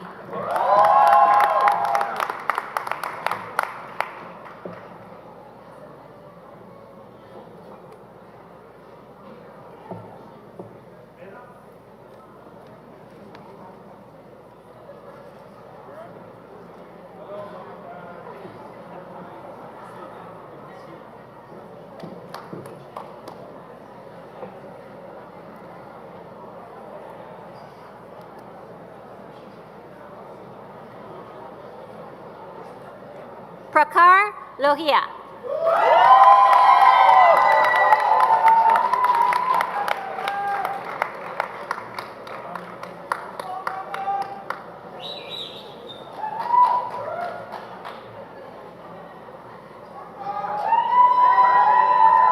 Yash Malik.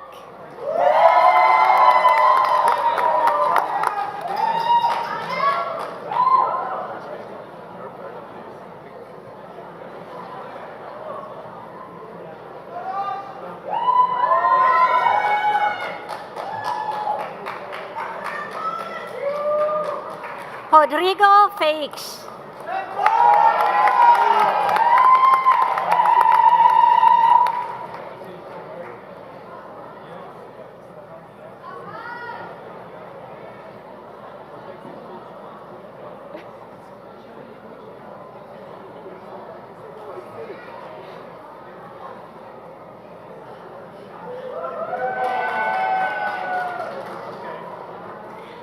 Sanidia Kapse.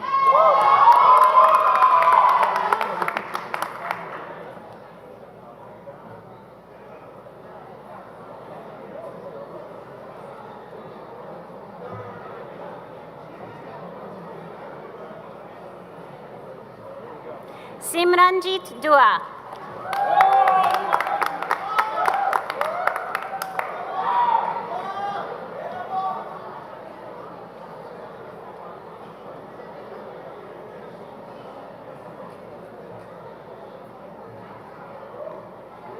Siddharth Shetty.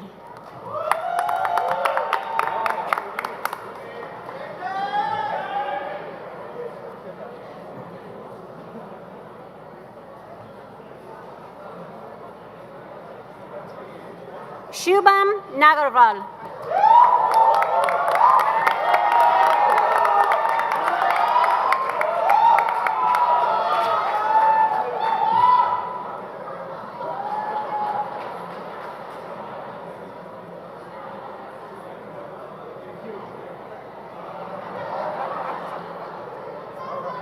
Shaurya Sharma.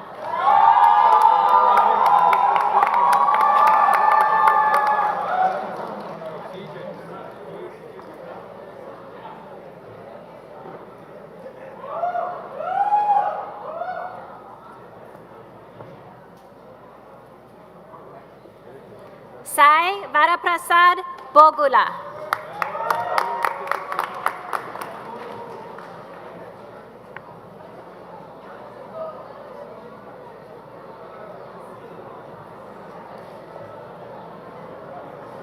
Sai Santosh Bandari.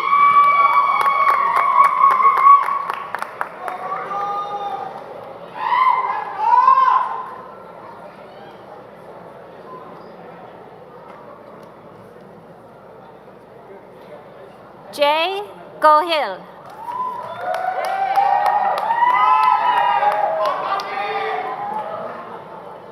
Hello, how are you?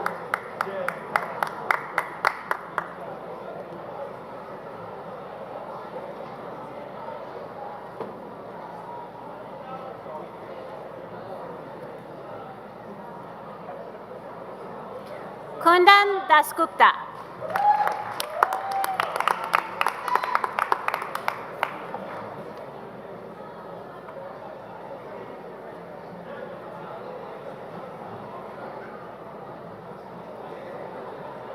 Kunal Gupta.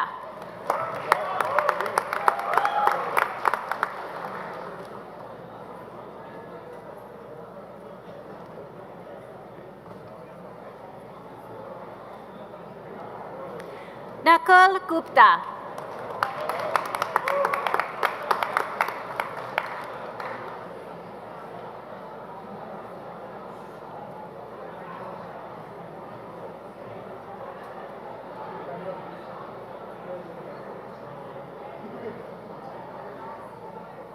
Piyash Daragar.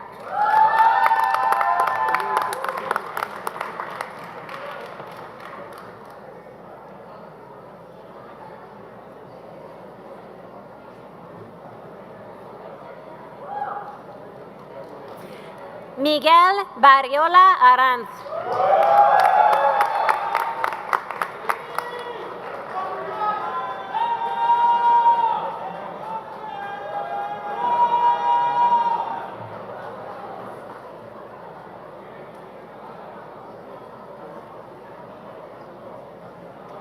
Shashank Kumar.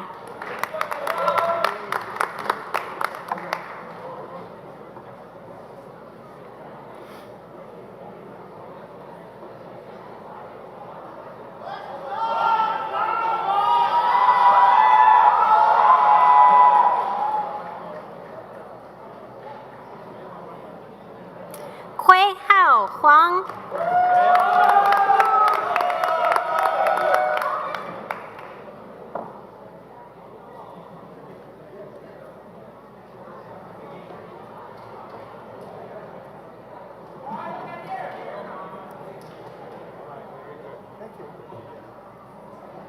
Jiaqi Chen.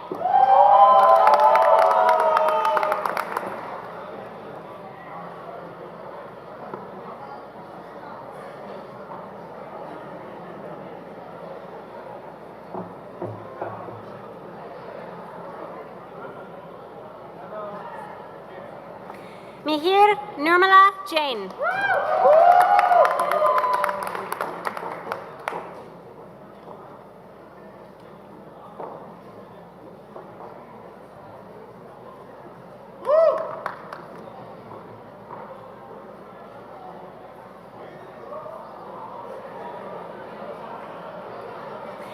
Yashvi Shitul Atul Shah.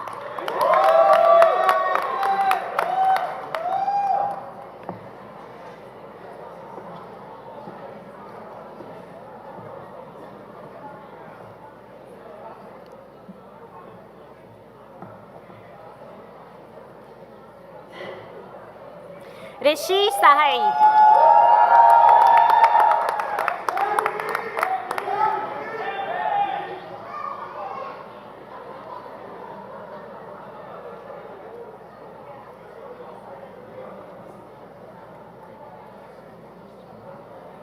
Swada Pandey.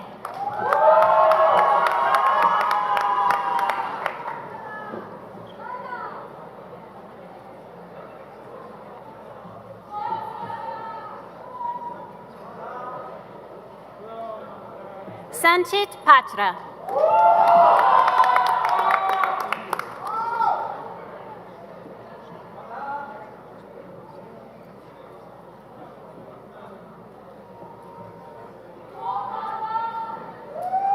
Melba Sarah George.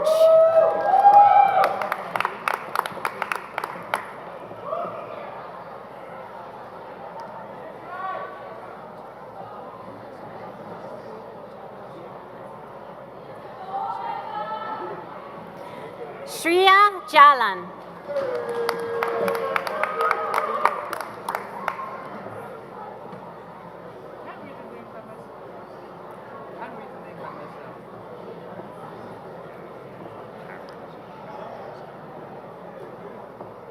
Sakshi Chogle.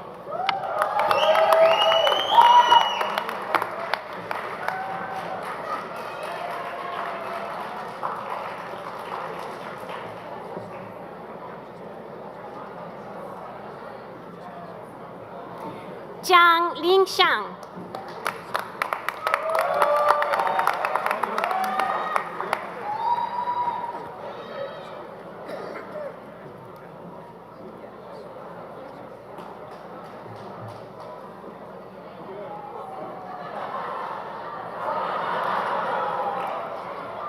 Kai Xiangzi.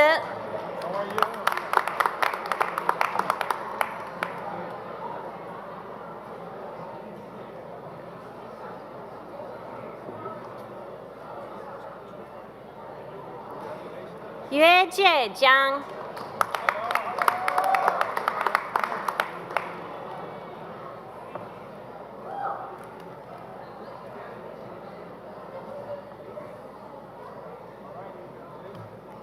Jiang Yingwen.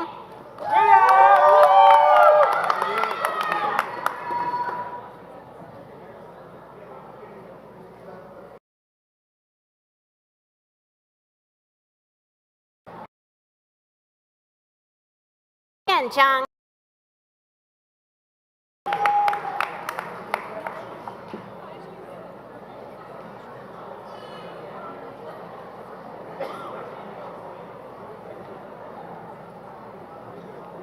Qi Rui Zhao.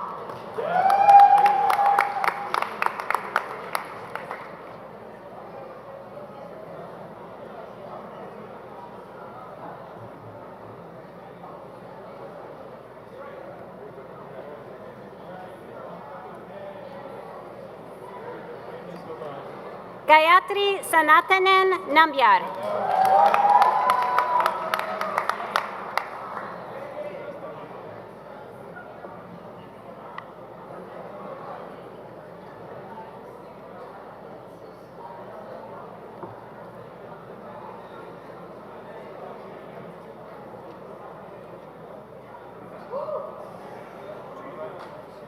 Venkat Ravi.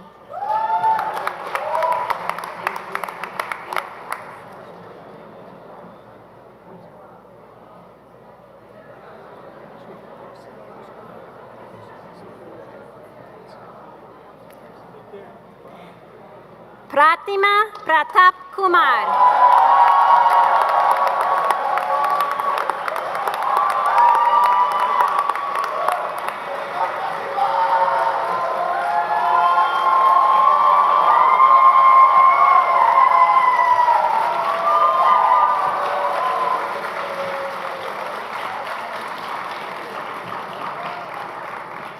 How about another giant round of applause for all of our graduates?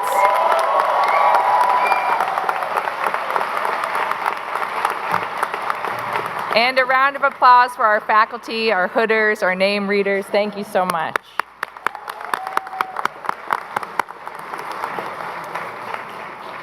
This concludes our ceremony. In a moment, I'll ask our first row of graduates to stand in recess out of the theater row by row. Once our graduates have all exited the theater, we invite our guests to please follow. If your schedule allows, please join us in the Fitzpatrick Center, where we have a light reception set up as an opportunity for graduates, guests, and faculty to gather and celebrate together. Thank you so much for being here. The first row of students can now rise.